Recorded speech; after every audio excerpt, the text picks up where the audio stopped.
ठीक है, आ गई।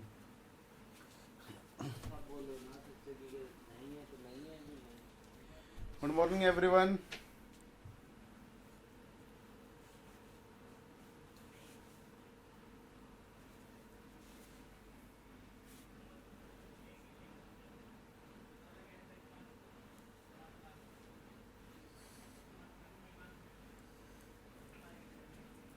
हेलो सुनीत,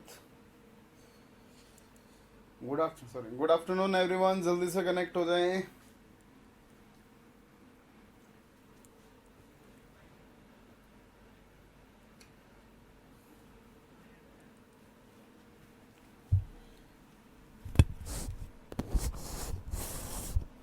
आइए, गुड मॉर्निंग उपेंद्रा जी, प्रीति जी, जल्दी से कनेक्ट हो जाएं।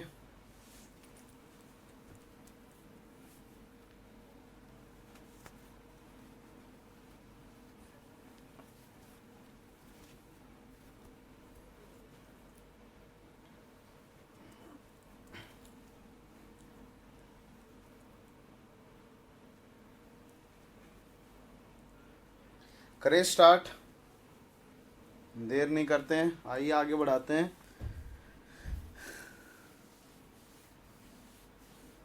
नमस्ते भाई गौरव, सूर्यांश, गुड आफ्टरनून भाई। आइए स्टार्ट करते हैं जी। आज हम लोग जो स्टार्ट करने जा रहे हैं वो स्टार्ट करने जा रहे हैं अगला टॉपिक, जो अपना जो हम लोगों ने कल पढ़ा था उसको हम लोग एक्सटेंड करेंगे थोड़ा सा। ठीक है, देखो कल हम लोगों ने कार्बोनिल क्लस्टर्स के बारे में पढ़ा था और कार्बोनिल क्लस्टर में उनका शेप निकालना सीखा था और उनकी ज्योमेट्री निकालनी सीखी थी। इसके अलावा जो अगला पार्ट देखा था हम लोगों ने वो क्या देख लिया था कि आइसोलोबल एनालॉजी था, जो आइसोलोबल पेयर्स होते हैं उनके बारे में हम लोगों ने बात कर ली थी। विनीत जी नमस्कार। ठीक है, ये हम लोगों ने डिस्कस कर लिया था। आज हम लोग और उसके बाद में जो आइसोलोबल जो एनालॉजी थी उसको हम लोगों ने दोनों को बोरेन्स को और किसको कवर कर लिया था, मिक्स कर दिया था कार्बोनिल्स को। उसके बेसिस पे हम लोगों ने शेप डिफाइन कर लिया था। आज जो अपना पार्ट है उसको एक्सटेंड करते हैं। आइए जेंटल आयन से हम लोग स्टार्ट करते हैं। जेंटल आयंस, सुनिएगा जरा जेंटल आयंस के बारे में। अगर जेंटल आयंस की बात की जाए तो ये क्या होते हैं, मेन ग्रुप के जो अपने पास में लोअर वाले जो मेटल्स होते हैं उनके क्लस्टर्स होते हैं। मेन ग्रुप के जो अपने पास में मेटल्स होंगे उन मेटल्स के क्या होते हैं, क्लस्टर होते हैं।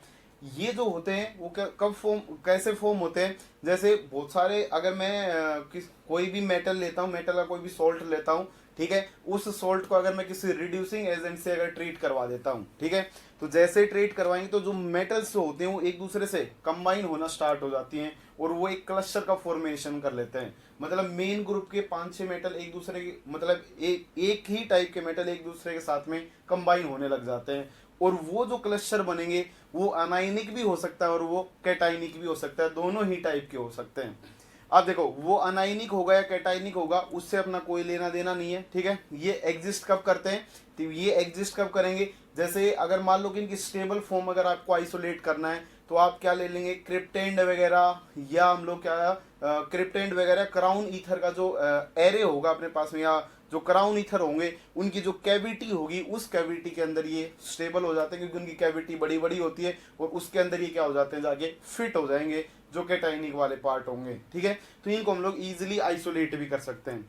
लेकिन अपने जो इंटरेस्ट का टॉपिक है वो ये है कि जेंटल आयन का हम लोगों से शेप निकलवाना पूछता है। हमें केवल बस शेप से मतलब है और हमें किसी चीज से कोई और मतलब नहीं है। ठीक है, जरा बोर्ड पे देखिएगा कैसे शेप निकालते हैं इनका। अपने पास में क्या था, एक BH यूनिट थी जी, क्या थी, BH यूनिट थी। जरा समझना कहानियों को। जो BH यूनिट थी उस BH यूनिट को हम लोगों ने कैसे दिखाया था, देखना एक बार। B था, इसके ऊपर एक H लगा हुआ था। जब यहाँ पे मिक्सिंग हुई थी तो एक अपने पास में रेडियल ऑर्बिटल बना था SP, दूसरा अपने पास में क्या थे, 2 टेंजेंशियल ऑर्बिटल थे, एक PX था और दूसरा क्या था, PY था। कुछ इस टाइप से अपने पास में अरेंजमेंट था बोरेन। जब BH यूनिट, एक BH यूनिट को हम लोगों ने सेलेक्ट किया था। ऐसे ही देखना, मैं अगर यहाँ पे आपके पास में कुछ कंपाउंड होंगे ऐसे SN9 4 नेगेटिव टाइप का, या क्या होगा PB5 2 पॉजिटिव टाइप के, ऐसे क्या होंगे, कंपाउंड्स रहे होंगे। तो यहाँ पे मैं Sn को 1 मिनट के लिए उठा लेता हूँ। Sn की आउटर मोस्ट सेल में कितने होंगे, 4 ऑर्बिटल्स होंगे, 3 s p वाले होंगे और एक किसका होगा, s वाला रहा होगा। तो उनमें से 2 को तो हम लोग कैसा बना देंगे, एक में 2 इलेक्ट्रॉन्स पुट कर देंगे, जैसे यहाँ पे अपने पास में BH बॉन्ड था वैसे यहाँ पे एक लोन पेयर रख लिया है, क्योंकि साइड में कोई दूसरा लिगेंड नहीं है जिसके पास, ठीक है। इसके अलावा जो ऑर्बिटल बचेंगे उतने पार्ट को हम लोग सिमिलरली इसकी तरह से क्या कर लेंगे, कैटेगराइज कर लेंगे। जैसे ये वाला पार्ट है, इसमें ये वाला पार्ट हो जाएगा। यहाँ पे एसएन कार्बन की फैमिली में आता है, तो इसके आउटर मोस्ट शेल में कितने इलेक्ट्रॉन होंगे, 4 इलेक्ट्रॉन्स रहे होंगे। तो एक इलेक्ट्रॉन इस पोजीशन पे रहा होगा, एक इलेक्ट्रॉन इस पोजीशन पे रहा होगा। जब ऐसे बहुत सारे जो एसएन होंगे वो एक दूसरे के साथ में जब बॉन्ड का फॉर्मेशन करने जाते हैं तो एक बड़े क्लस्टर का क्या कर लेते हैं, फॉर्मेशन कर लेते हैं। बड़े क्लस्टर का क्या कर लेंगे, फॉर्मेशन कर लेंगे। जैसे SN9 4 नेगेटिव, अगर मैं यहाँ पे PB लेता तो PB9 4 नेगेटिव, ऐसे बहुत सारे क्लस्टर्स क्या होते हैं अपने पास में जनरेट हो जाते हैं, ठीक है। अब सुनिएगा, जो आपके पास में SN वाला ये वाला बहुत सारी यूनिट बनेगी, ऐसा क्लस्टर जनरेट हो जाएगा, तो इसका शेप निकालना पूछ लेगा। और शेप कैसे निकालते हैं हम लोग, देखो इसमें अगर 4n+2 या 4n+4 या 4n+6 या 4n+8, ठीक है, ये 4 जर्नली यूज करता है। इसके अलावा आप इसको एक्सटेंड कर सकते हैं 4n में और 4n-2 में। जैसे अगर आपके पास में जो 4n+2 वाला होता है, ऐसा शेप, ऐसा अगर इलेक्ट्रॉन काउंट आएगा अपने पास में, तो उन कंडीशंस को बोला जाता है क्लोजो स्ट्रक्चर। क्या बोल देंगे, क्लोजो बोल देंगे। 4 आ जाए तो उसको हम लोग क्या बोल देंगे, नीडो बोल देंगे। अगर 6 आ जाए तो उसको हम लोग क्या बोल देंगे, अरेकनो बोल देंगे। और अगर 8 आ जाए तो इसको हम लोग क्या बोल देंगे, हाइफो बोल देंगे, ठीक है। ऐसे ही ऊपर चलेंगे तो 4n वाले को हम लोग हाइपर क्लोजो बोल देंगे, और उससे ऊपर वाले को हम लोग क्या बोल देंगे, इस वाले को हम लोग सुपर क्लोजो बोल देंगे। ये सुपर क्लोजो रहा होगा, ठीक है। अब जरा समझना, अगर मेरे पास में SN9 4 नेगेटिव है, ठीक है, क्या है, SN9 4 नेगेटिव है, तो सबसे पहले इसका वैलेंस इलेक्ट्रॉन काउंट निकालना। जो वैलेंस इलेक्ट्रॉन काउंट निकालेंगे तो देखो SN का ग्रुप नंबर पुट नहीं करना यहाँ पे, क्योंकि अब ये मेटल D ब्लॉक का नहीं है, ये P ब्लॉक का है। तो इनके केसेस में हम लोग क्या पुट करेंगे, इसके आउटर मोस्ट इलेक्ट्रॉन को सेलेक्ट करेंगे। SN की जो आउटर मोस्ट सेल होती है उसके अंदर कितने इलेक्ट्रॉन होंगे, कार्बन फैमिली में आता है 4 इलेक्ट्रॉन होंगे। कितने हैं, 9 है। फिर से नेगेटिव चार्ज का क्या करते हैं, एडिशन करते हैं। तो अपने पास में वैल्यू कितनी आ जाएगी, 4n प्लस कितना, यहाँ पे 4 मतलब 40 आ जाएगा, 36 + 4 40 आ जाएगा। अगर वैल्यू 40 आई है तो देखो आपको कुछ नहीं करना है। आप देखो ये इतना भी आपको रटने की जरूरत नहीं है, आप इतनी वैल्यू याद रखें, -2 फिर से 0, ये वाला पार्ट आप याद रखें इतना, ठीक है। इसको आप क्या बोल दे कि ये x है जी, ये क्या है, x है। जो भी आपका वैलेंस इलेक्ट्रॉन काउंट आए उस वैलेंस इलेक्ट्रॉन काउंट को इक्वेट कर दे किससे, 4n+x से। किससे इक्वेट कर दे, 4n+x से। और इसमें n क्या होगा, n होगा अपने पास में नंबर ऑफ मेटल आयंस। क्या होंगे, नंबर ऑफ मेटल आयंस होंगे, ठीक है। अब देखो 40 को अगर मैं इक्वेट करता हूं यहां से तो वैल्यू कितनी आ जाएगी, 40 = नंबर ऑफ मेटल आयन कितने थे, 9, 44 × 9 + x। यहां से अगर मैं x की वैल्यू निकालता हूं तो x की वैल्यू कितनी आ जाएगी, 4 आ जाएगी। अगर आपकी x की वैल्यू अगर 4 आ जाए देन उसका स्ट्रक्चर कैसा होगा, नीडो होगा। अगर उसकी वैल्यू अगर 6 आ जाए तो अरेकनो होगा। अगर 8 आ जाए तो हाइफो होगा। 0 आ जाए तो हाइपर क्लोजो होगा। और अगर -2 आ जाए तो सुपर क्लोजो हो जाएगा। क्या हो जाएगा, सुपर क्लोजो हो जाएगा। इसमें छोटा सा चेंज करना, इसको बिस्मित करना, BI क्या बिस्मित कर लेंगे, ठीक है। तो ऐसे हम लोग किसी भी मेटल जो आयन है, जो क्लस्टर है मेन ग्रुप का, उसका शेप निकालना सीखते हैं। इनका दूसरा नाम क्या होता है, इन जेंटल आयंस को हम लोग क्या बोलते हैं, नेकेड आयन भी बोलते हैं। कोई दूसरा लिगेंड नहीं होता है, इनके पास में कोई लिगेंड नहीं होता है, इसलिए इनको हम लोग क्या बोलते हैं, नेकेड आयन का नाम भी देते हैं। आप सब लोग जल्दी से Bi52 पॉजिटिव का शेप बता देंगे, Bi52 पॉजिटिव का शेप बता देंगे। जल्दी से कैलकुलेट कर दीजिए और ये खत्म हो जाएगा।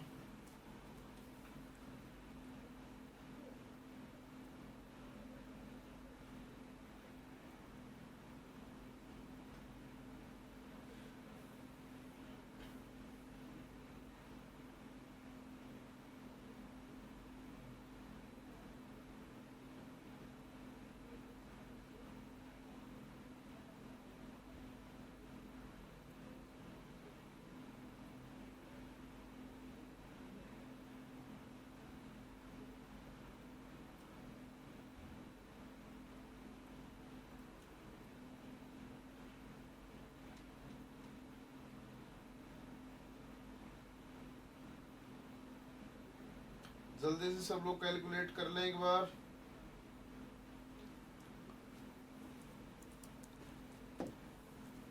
इनको घर से निकाल लेना।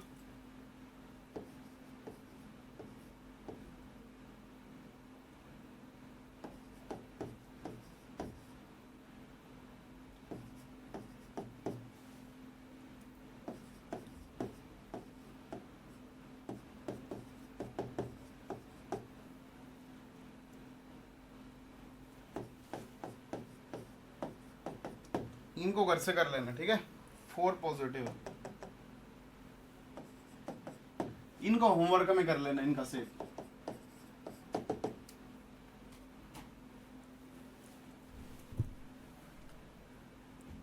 हाँ, x = 3 कैसे आ गया? आ ही नहीं सकता भाई। BI 3 पॉजिटिव था, x = 3 कैसे आ गया? देखना एक बार बोर्ड पे। अगर आप यहाँ पे इसका वैलेंस इलेक्ट्रॉन काउंट निकालोगे तो कितना आएगा? Bi जो होता है वो कौन सी फैमिली में आता है? नाइट्रोजन फैमिली में आता है। तो नाइट्रोजन का इलेक्ट्रॉन काउंट कितना होगा? उसके आउटर मोस्ट शेल में 5 इलेक्ट्रॉन्स होंगे, तो 5 लेके चलेंगे। 5 × 5 कितना हो गया? 25। पॉजिटिव चार्ज को क्या करेंगे? माइनस, तो यहाँ पे क्या कर देंगे? -3। तो वैल्यू कितनी आ जाएगी आपके पास में? 22। वैल्यू कितनी आ जाएगी आपके पास में? 22, बिल्कुल ठीक है। अब देखो यहां से आप क्या पुट कर देंगे? इसे 4n + x के इक्वल पुट कर देंगे, और 4n + x किसके इक्वल हो जाएगा? 22 के। तो यहाँ पे वैल्यू रखें, देखो 4n number of metal ion 5, x = 22। तो x की वैल्यू कितनी आई? 22 - 20, 2 आ जाएगी। और अगर वैल्यू 2 आई तो शेप कैसा? क्लोजो, बोलो यार, ठीक है। +2 मतलब कैसा आ जाएगा? क्लोजो। कुछ नहीं करना है, वैल्यू डायरेक्ट देख लें। इस 4n वाले पार्ट को चाहे आप हटा भी सकते हैं। n क्या होता है यहाँ पे? नंबर ऑफ मेटल आयन, बिल्कुल सही बात। भूपेंद्र शालिनी जी सब सही हैं। प्रीति जी बिल्कुल सही जवाब। संजय जी बिल्कुल सही जवाब। विनीत कुमार जी बिल्कुल सही जवाब। शायद आप लोग ये भी समझ गए होंगे, ठीक है। तो ये अपना जो जितने अपने पास में क्वेश्चन आते हैं मेटल कार्बोनिल क्लस्टर से, जो मतलब शेप वगैरह निकालने के, वो पार्ट मैंने आपके सामने डिस्कस कर लिया है। उसके बाद में हम लोगों ने एक्सटेंडेड वाला जिंटल आयन भी हम लोगों ने डिस्कस कर लिया है। अब हम लोग आगे बढ़ रहे हैं, और अगला जो पार्ट है अपने पास में, अच्छा +2 लिख दिया था क्या वहां पे? ओके, गलती से +2 लिख दिया था भाई, ठीक है। +3 है वो, हाँ +2 लिखा गया होगा, ठीक है। इनको घर से कर लेना एक बार, जल्दी से छाप डालें, ठीक है, कोई नहीं। Okay okay okay. सुनीत बिल्कुल सही जवाब था, उसके हिसाब से आपका गलती से लिखा गया वो। जल्दी से छाप डालें, इनको घर से कर लेना एक बार। लिख लिया, चलें आगे। ये अपना पार्ट खत्म हो चुका है। अब अपना जो नेक्स्ट पार्ट स्टार्ट होने जा रहा है वो इनऑर्गेनिक क्लस्टर स्टार्ट होने जा रहे हैं, ठीक है। जरा बोर्ड पे देखना, इनऑर्गेनिक क्लस्टर्स समझना इनको। देखो इनऑर्गेनिक क्लस्टर्स क्या होते हैं? देखो अभी तक हम लोगों ने मेटल कार्बोनिल, अगर मैं क्लस्टर्स को क्लासिफाई करता हूं तो 2 पार्ट में क्लस्टर्स क्लासिफाई किए जाते हैं। पहली जो कैटेगरी होती है वो कार्बोनिल क्लस्टर्स की होती है, और जो सेकंड कैटेगरी होती है वो इनऑर्गेनिक क्लस्टर्स की होती है। मतलब इनऑर्गेनिक से कहने का मतलब क्या है? वो वाले सारे के सारे क्लस्टर्स जिनमें जर्नली लिगेंड्स, मोस्टली लिगेंड्स क्या होंगे? क्या तो हलाइड रहा हो, क्या अल्कोक्साइड रहा हो, या फिर एसीटेट टाइप का रहा हो। मतलब मेटल के अराउंड जो लिगेंड्स लगे होंगे, अगर वो लिगेंड्स क्या रहा होगा? कोई भी अल्कोक्साइड रहा होगा, या कोई भी हलाइड रहा होगा, या फिर कोई भी एसीटेट आयन टाइप का रहा होगा, तो ऐसे क्लस्टर्स को, ऐसे मेटल के क्लस्टर्स को हम लोग क्या बोलते हैं? इनऑर्गेनिक क्लस्टर्स बोलेंगे, ठीक है। अब देखना, अगर मैं कभी भी कोई भी क्लस्टर का फॉर्मेशन करने जाता हूं तो वहां पे बस 2 ही कंडीशनें हमें पता होनी चाहिए जो जर्नली लगती हैं। देखना मैं सिखाता हूं आपको। वो दोनों कंडीशंस आपके पास में क्या होंगी? पहली कंडीशन होती है कि जो आपके पास में मेटल है, जो मेटल आपने लिया है उसकी एटमाइजेशन एनर्जी ज्यादा होनी चाहिए, पहली कंडीशन। जनरली डी ब्लॉक के मेटल्स की जो एटमाइजेशन एनर्जी होती है वो ज्यादा होती भी है, और उसके अलावा भी हमें ऐसी मेटल लेके चलनी पड़ेगी जिसकी एटमाइजेशन एनर्जी क्या हो, हाई हो। दूसरी कंडीशन क्या बोलते हैं हम लोग कि मेटल के जो डी ऑर्बिटल्स हैं उसके डी ऑर्बिटल्स का साइज क्या होना चाहिए, बड़ा होना चाहिए। डी ऑर्बिटल का साइज बड़ा क्यों होना चाहिए, बड़ा इसलिए होना चाहिए ताकि ओवरलैपिंग जो है वो कैसी हो, इफेक्टिव हो। अगर ये दोनों क्राइटेरिया मैच कर जाते हैं तो जनरली वहां पे मतलब मेटल मेटल के साथ बॉन्ड बनाने लग जाते हैं और क्लस्टर्स का फॉर्मेशन होना स्टार्ट हो जाता है। ठीक है, तो आइए इन्हीं दोनों को सीखते हैं जरा। अगर आप कभी भी क्लस्टर फॉर्मेशन की बात करेंगे तो मैंने दो लाइनें बोली हैं। पहला, मेटल की मतलब दूसरे मेटल के साथ बॉन्ड बनाने की टेंडेंसी अच्छी होनी चाहिए, तो इसलिए हम लोग बोलेंगे उसकी क्या होनी चाहिए, हाई एटमाइजेशन एनर्जी होनी चाहिए। एक मेटल का दूसरे मेटल के साथ बॉन्ड बनाने के लिए हाई एटमाइजेशन एनर्जी होनी चाहिए। दूसरी कंडीशन हम लोग क्या बोलेंगे कि जी जो भी डी ऑर्बिटल इंटरेक्शंस करेंगे तो उनका साइज बड़ा होना चाहिए। देखो अब डी ऑर्बिटल का साइज बड़ा ना बोल के हम लोग क्या बोलते हैं कि वो हमेशा लोअर ऑक्सीडेशन स्टेट में होना चाहिए। किस में होना चाहिए, लोअर ऑक्सीडेशन स्टेट में होना चाहिए। अगर ऑक्सीडेशन स्टेट कम होंगी तो साइज क्या होगा, बड़ा होगा, और अगर साइज बड़ा होगा तो डी ऑर्बिटल का साइज भी कैसा होगा, बड़ा ही होगा। कहने का मतलब क्या है, जरा बोर्ड पे देखना। जनरली जब आप किसकी बात करते हैं, जब आप इनऑर्गेनिक क्लस्टर्स की बात करते हैं तो उसमें ऑक्सीडेशन स्टेट मिनिमम +2 या +2 से मतलब हम लोग ऐसा बोलते हैं जनरली जो ऑक्सीडेशन स्टेट है वो +2 +3 या किन्हीं केसेस में +4 हो सकती है। ये सारे की सारी जो ऑक्सीडेशन स्टेट होंगी वो लोअर ऑक्सीडेशन स्टेट मानी जाती हैं। लेकिन जब आप कार्बोनिल क्लस्टर की बात करते हैं तो वहां पे 0, नेगेटिव और +1 ऑक्सीडेशन स्टेट को लोअर ऑक्सीडेशन स्टेट माना जाता है। देखो यहाँ पे इन ऑक्सीडेशन स्टेट को लोअर ऑक्सीडेशन स्टेट क्यों मानते हैं, क्योंकि देखो ये सारी के सारी क्या लेके आ रहे हैं, नेगेटिव चार्ज। अगर ये सारे नेगेटिव चार्ज लेके आएंगे तो पक्का ही मेटल के ऊपर पॉजिटिव चार्ज आएगा, और अगर पॉजिटिव चार्ज आएगा तो वो पॉजिटिव चार्ज बहुत ज्यादा हाई नहीं होना चाहिए, मतलब +6 +7 नहीं होना चाहिए या +5 नहीं होना चाहिए, वो मैक्सिमम 4 होना चाहिए और मिनिमम तो 2 ही होगा। 0 तो पॉसिबिलिटी है ही नहीं, क्योंकि सारे के सारे लिगेंड कैसे हैं, अनायनिक है। तो ये ऑक्सीडेशन स्टेट क्या मानी जाती है, लोअर ऑक्सीडेशन स्टेट मानी जाती है। जरा बोर्ड पे देखना, अगर मैं ऐसा बोलता हूं कि मेरे पास में जो मेटल है, मेटल की ऑक्सीडेशन स्टेट क्या होनी चाहिए, लोअर होनी चाहिए, उससे कहने का मतलब क्या है, देखना। मान लो कि एक मेरे पास में मेटल है जिसकी ऑक्सीडेशन स्टेट +2 है, क्या है, +2 है, तो उसका जो डी ऑर्बिटल का साइज है मान लीजिए कि वो इतना बड़ा है। ठीक है, अब अगर क्या होगा, जैसे जैसे मैं पॉजिटिव की ऑक्सीडेशन स्टेट बढ़ाऊंगा, जैसे +3 पे गया और +3 से +4 पे गया, तो हम लोगों ने पीरियोडिक में पढ़ा था कि जैसे जैसे पॉजिटिव ऑक्सीडेशन स्टेट बढ़ती हैं साइज क्या होते हैं, घटते हैं, साइज क्या होते हैं, डिक्रीज होते हैं। और अगर साइज डिक्रीज होगा तो साइज डिक्रीज नहीं होता है, ऑर्बिटल्स का कॉन्ट्रैक्शन होता है, मतलब ऑर्बिटल का साइज डिक्रीज करता है। इसका मतलब अगर डी ऑर्बिटल पहले इतना फूला हुआ था तो फिर थोड़ा सा श्रिंक हो जाएगा, कुछ इतने टाइप का हो जाएगा, और जब वो 4 में जाएगा तो वो और भी छोटा हो जाएगा। अब देखो, अगर डी ऑर्बिटल का साइज डिक्रीज करेगा और मेटल के ऊपर अगर लिगेंड्स का इन्वायरमेंट इंक्रीज करेगा, अगर डी ऑर्बिटल छोटे छोटे होंगे, अगर डी ऑर्बिटल छोटे छोटे होंगे तो लिगेंड में रिपल्शन होने स्टार्ट हो जाएंगे, और जब लिगेंड में रिपल्शन होने स्टार्ट हो जाएंगे तो बनने वाले कॉम्प्लेक्सेस क्या होने लग जाएंगे, अनस्टेबल। और जब अनस्टेबल होने लग जाएंगे तो उन कंडीशंस में हम लोग क्या बोल देंगे, वो मेटल आयन ऐसे क्लस्टर्स का फॉर्मेशन है नहीं करेंगे।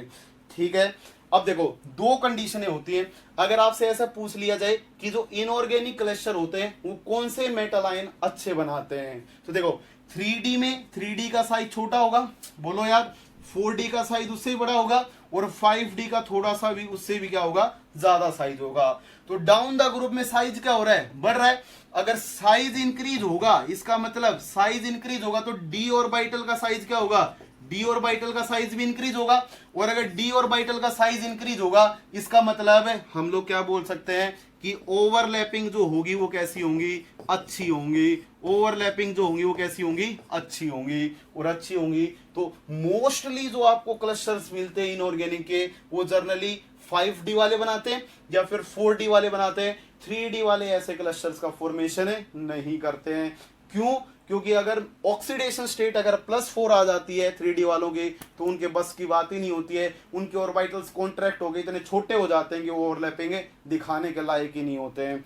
इसलिए अगर ऑक्सीडेशन स्टेट हाई होंगी तो फिर मेटल कैसा होना चाहिए? 5D का होना चाहिए।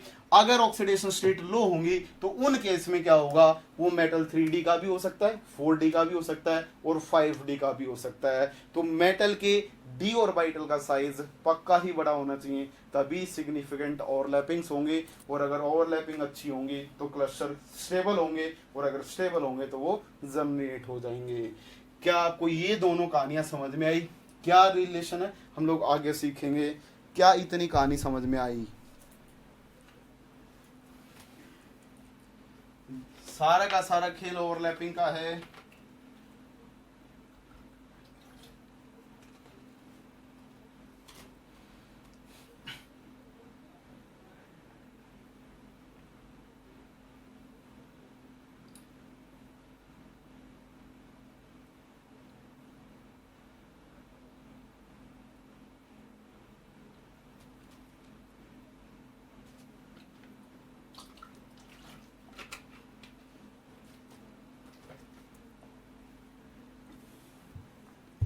ओके, आइए आगे बढ़ते हैं। देखना, जो हम लोग डिस्कस करने जा रहे हैं, जिससे अपना पेपर में क्वेश्चन आने वाला है, वो कैसे कॉम्प्लेक्सेस आएंगी उनकी बात करते हैं। देखना जरा बोर्ड पे, अगर आपके पास में रिएनियम की कोई ऑक्साइड है कुछ इस टाइप से, इस ऑक्साइड को जब हम लोग ट्रीट करवाते हैं किसके साथ में? HX के साथ में। किसकी प्रेजेंस में ट्रीट करवाएंगे? H3PO2 की प्रेजेंस में, किसी रिड्यूसिंग एजेंट की प्रेजेंस में। जब इसको ट्रीट करवाएंगे तो यहां से आपके पास में क्लस्टर बनने स्टार्ट हो जाते हैं। Re2X8 2 नेगेटिव टाइप का, कुछ इस टाइप का क्लस्टर जनरेट होगा। यहां पे आपके पास में जो X होगा वो X आपके पास में क्या हो सकता है? क्लोराइड हो सकता है, ब्रोमाइड हो सकता है, आयोडाइड हो सकता है। इसके अलावा X कोई भी अल्कोक्साइड हो सकता है। इसके अलावा X अपने पास में क्या हो सकता है? एक बॉन्ड बनाने वाली कोई और स्पीसीज NCS नेगेटिव टाइप का भी हो सकता है। ठीक है, तो ये सारी की सारी पॉसिबिलिटीज आपके पास में हो सकती हैं। अब देखो, हमें इनसे कोई लेना देना नहीं है। ये रिएक्शन हुई, ये जनरेट हुआ, हमें बस इतना पता करना है कि जब क्वेश्चन आता है तो इससे रिलेटेड क्वेश्चन आता है। उस क्वेश्चन में क्या पूछा जाता है? पहला क्वेश्चन पूछा जाता है कि ये इक्लिप्स्ड होगा। पहला क्वेश्चन आता है कि ये इक्लिप्स्ड होगा या ये स्टैगर्ड होगा, पहला क्वेश्चन। दूसरा क्वेश्चन आता है कि इसके अंदर कितने मेटल मेटल बॉन्ड होंगे, कितने मेटल मेटल बॉन्ड होंगे, ये कंडीशन आपसे पूछता है। ये दो क्वेश्चंस पूछता है। तो देखिए, इन दोनों कंडीशंस को जब हम लोग डिफाइन करने जाते हैं तो हमें पूरी बॉन्डिंग समझनी पड़ती है कि बॉन्ड यहाँ पे कैसे जनरेट हो रहे हैं। ठीक है, आइए जरा हम लोग स्टार्ट करते हैं। एक कंपाउंड से मैं स्टार्ट करता हूं। अगर मैं हलाइड वाला ले लेता हूं, Re2Cl8 2 नेगेटिव अगर मैं लेके चलता हूं तो उन केसेस में आपके पास में कैसा स्ट्रक्चर आएगा उसकी बात करते हैं। देखना, पहला काम क्या होगा? जो भी आपको कॉम्प्लेक्स दे रखा है उसमें ऑक्सीडेशन स्टेट चेक करें। देखिए, इस रिएनियम की ऑक्सीडेशन स्टेट निकालें, क्या आएगा? इसकी ऑक्सीडेशन स्टेट पता नहीं है, X मान लेंगे। कितने रिएनियम है? 2 है। फिर से Cl के ऊपर कितना चार्ज होता है? -1। मैं इलेक्ट्रॉन काउंट नहीं निकाल रहा हूं, मैं ऑक्सीडेशन स्टेट निकाल रहा हूं। -1 इंटू क्या हो जाएगा? 8। स्फीयर के ऊपर कैसा चार्ज है? -2। ठीक है, इक्वेट कर देंगे। जब ऑक्सीडेशन स्टेट निकालेंगे तो 2x इक्वल टू कितना आएगा? -2 प्लस 8 इक्वल टू कितना हो जाएगा? 6। और यहाँ पे मेटल की ऑक्सीडेशन स्टेट कितनी आ जाएगी? +3। आपको मैं पहले ये सिखा रहा हूं, मैं पहले बॉन्डिंग सिखा रहा हूं, वरना डायरेक्ट अपने पास में एमओ डायग्राम होता है। उस एमओ डायग्राम में आप इलेक्ट्रॉन फिल कर दीजिए और फिल करने के बाद में आप डायरेक्ट उसका मेटल मेटल बॉन्ड निकाल सकते हैं। ठीक है, डायरेक्ट आप उसका क्या निकाल सकते हैं? मेटल मेटल बॉन्ड निकाल सकते हैं। और इसके बारे में आप जब बॉन्ड बनाएंगे तभी कुछ आप उसके जब स्ट्रक्चर को समझेंगे तभी कुछ प्रिडिक्ट कर सकते हैं। जनरली ये बोला जाएगा, देखना एक बार, ऑक्सीडेशन स्टेट +3 आई है, इसका मतलब ये क्लस्टर फॉर्म हो चुका है। अब आगे की कहानियां स्टार्ट करते हैं। जरा बोर्ड पे देखना, मैं पूरा एमओ डायग्राम से समझाऊंगा। ठीक है, देखना, जो रिएनियम था जी, इस रिएनियम के पास में एक S था, एक PX था, एक PY था, एक pz था, इसके अलावा dx square minus y square था, dz स्क्वायर था, dxy था, dyz था, dzx था, ठीक है। ये 9 ऑर्बिटल्स थे। जब ये 9 ऑर्बिटल्स थे तो यहां पे होता क्या है, जब मैं Re2Cl8 का स्ट्रक्चर देखता हूं तो उस Re2Cl8 में अपने पास में जो Cl होते हैं वो एक एक रिहेनियम पे डिवाइड कर लें। जैसे एक रिहेनियम के ऊपर 4 Cl आएंगे तो दूसरे के ऊपर भी कितने आएंगे, 4 ही Cl आएंगे, ठीक है। तो मैंने डिवाइड कर लिया है। तो देखो पहले ये रिहेनियम जो होगा वो इन क्लोराइड के साथ में क्या बनाएगा, बॉन्ड बनाएगा, और जब इन क्लोराइड के साथ में बॉन्ड बनाएगा तो ये कौन सा हाइब्रिडाइजेशन रखेगा, आप ही बता दीजिए। देखना ये कैसा दिखाई दे रहा है, स्क्वायर प्लेनर दिखाई दे रहा है। बोला भी गया होगा आपको, हायर ऑक्सीडेशन स्टेट में मेटल्स जो होती हैं वो जनरली क्या बनाती हैं, कैसा स्क्वायर प्लेनर ही अरेंजमेंट रखती हैं। ये आपको वेद सर ने भी समझाया होगा पूरा कोऑर्डिनेशन में, ठीक है। समझना, अगर एक के ऊपर अगर अरेंजमेंट अगर कैसा है, स्क्वायर प्लेनर है, तो स्क्वायर प्लेनर बनाने के लिए कौन कौन से ऑर्बिटल यूज हुए होंगे, एक s यूज हुआ होगा, इसके अलावा कौन सा px py और dx square minus y square use हुए होंगे। जब इनकी मिक्सिंग हुई होगी तो यहां से dx square minus y square और sp2 क्या बना होगा, हाइब्रिडाइजेशन बना होगा। मतलब एक जो रिहेनियम है वो 4 बॉन्ड जो Cl के साथ बना रहा है वो इन हाइब्रिड लोब के साथ बना रहा है। इसके अलावा अभी इसके पास में कितने ऑर्बिटल बाकी हैं, pz बाकी है, dz स्क्वायर बाकी है, और ये वाले 3 नॉन एक्सियल ऑर्बिटल्स बाकी हैं। इनमें से क्या होगा कि जो pz है और जो dz स्क्वायर है वो किसके अलोंग पड़े हुए हैं, z एक्सिस के अलोंग। बोलो यार किसके अलोंग पड़े हुए हैं, z एक्सिस के अलोंग पड़े हुए हैं। अगर z एक्सिस के अलोंग पड़े होंगे तो pz की मिक्सिंग dz के साथ में होगी, और 2 ऑर्बिटल मिक्स हो रहे हैं तो कितने हाइब्रिड ऑर्बिटल बनेंगे, 2 हाइब्रिड ऑर्बिटल्स क्या हो जाएंगे, जनरेट हो जाएंगे। तो यहां से 2 क्या जनरेट हो जाएंगी, pd हाइब्रिड की लोब बन जाएंगी, क्योंकि 2 ऑर्बिटल मिक्स हो रहे हैं तो कितनी लोब बनेंगी, 2 pd हाइब्रिड लोब बनेंगी। तो देखो इसके ऊपर एक स्क्वायर प्लेनर अरेंजमेंट था, उसके अलावा क्या था, 2 ऐसे pd हाइब्रिड लोब थी। इनमें से जो एक pd हाइब्रिड लोब होती है वो दूसरे रिहेनियम की तरफ क्या होती है, ओरिएंटेड होती है कुछ इस टाइप से, उसकी क्या हो जाती है, ओवरलैपिंग हो जाती है। इसके अलावा बचे हुए इसके ऊपर Cl कुछ इस टाइप से लगा दीजिए, ये लीजिए मैंने Cl लगा दिए, ये लगा दिए हैं। तो यहाँ पे आपके पास में पहला बॉन्ड बन जाएगा, वो बॉन्ड कौन सा होगा, सिग्मा बॉन्ड होगा, ठीक है। किसकी वजह से जनरेट हुआ है, pd की लोब की ओवरलैपिंग होने की वजह से, ठीक है। अब आगे समझना, इसका यूज हो चुका है। अभी भी इस रिहेनियम के पास में कौन कौन से ऑर्बिटल बाकी हैं, ये 3 ऑर्बिटल बाकी हैं। अब मेरे को एक बात बताना, अगर मैं इंटर न्यूक्लियर एक्सिस को z एक्सिस मानता हूं, अगर इंटर न्यूक्लियर एक्सिस को z एक्सिस मानता हूं तो कब पाई बॉन्ड फॉर्म होते हैं और कब डेल्टा बॉन्ड फॉर्म होंगे, ये भी आपको केमिकल बॉन्डिंग में सर ने बता दिया होगा। तो उन्होंने बताया होगा अगर एक भी जो अपने अगर z एक्सिस अगर इंटर न्यूक्लियर एक्सिस है और यहाँ पे अगर एक भी z आ जाता है तो वो z वाले जो होंगे वो पाई बॉन्ड फॉर्मेशन के लिए जाते हैं, और इनके जो लोब्स होते हैं वो 2 लोब्स क्या करेंगी, दूसरे के 2 लोब के साथ में इंटरेक्शन करेंगी।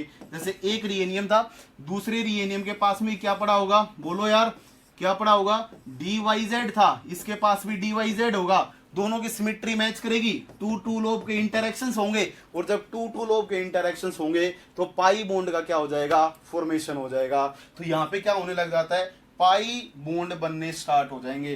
तो एक तो पाई बॉन्ड इसकी वजह से बनेगा, बोलो यार एक रिहेनियम का है तो दूसरे रिहेनियम के पास भी होगा, ऐसी एक ये होगा और दूसरे रिहेनियम का होगा तो दूसरा पाई बॉन्ड यहां से बनेगा, तो एक पाई 1 यहां से आएगा और दूसरा पाई 2 वहां से आएगा। मतलब आपके पास में ऐसे 2 पाई बॉन्ड्स और क्या हो जाएंगे, जनरेट हो जाएंगे।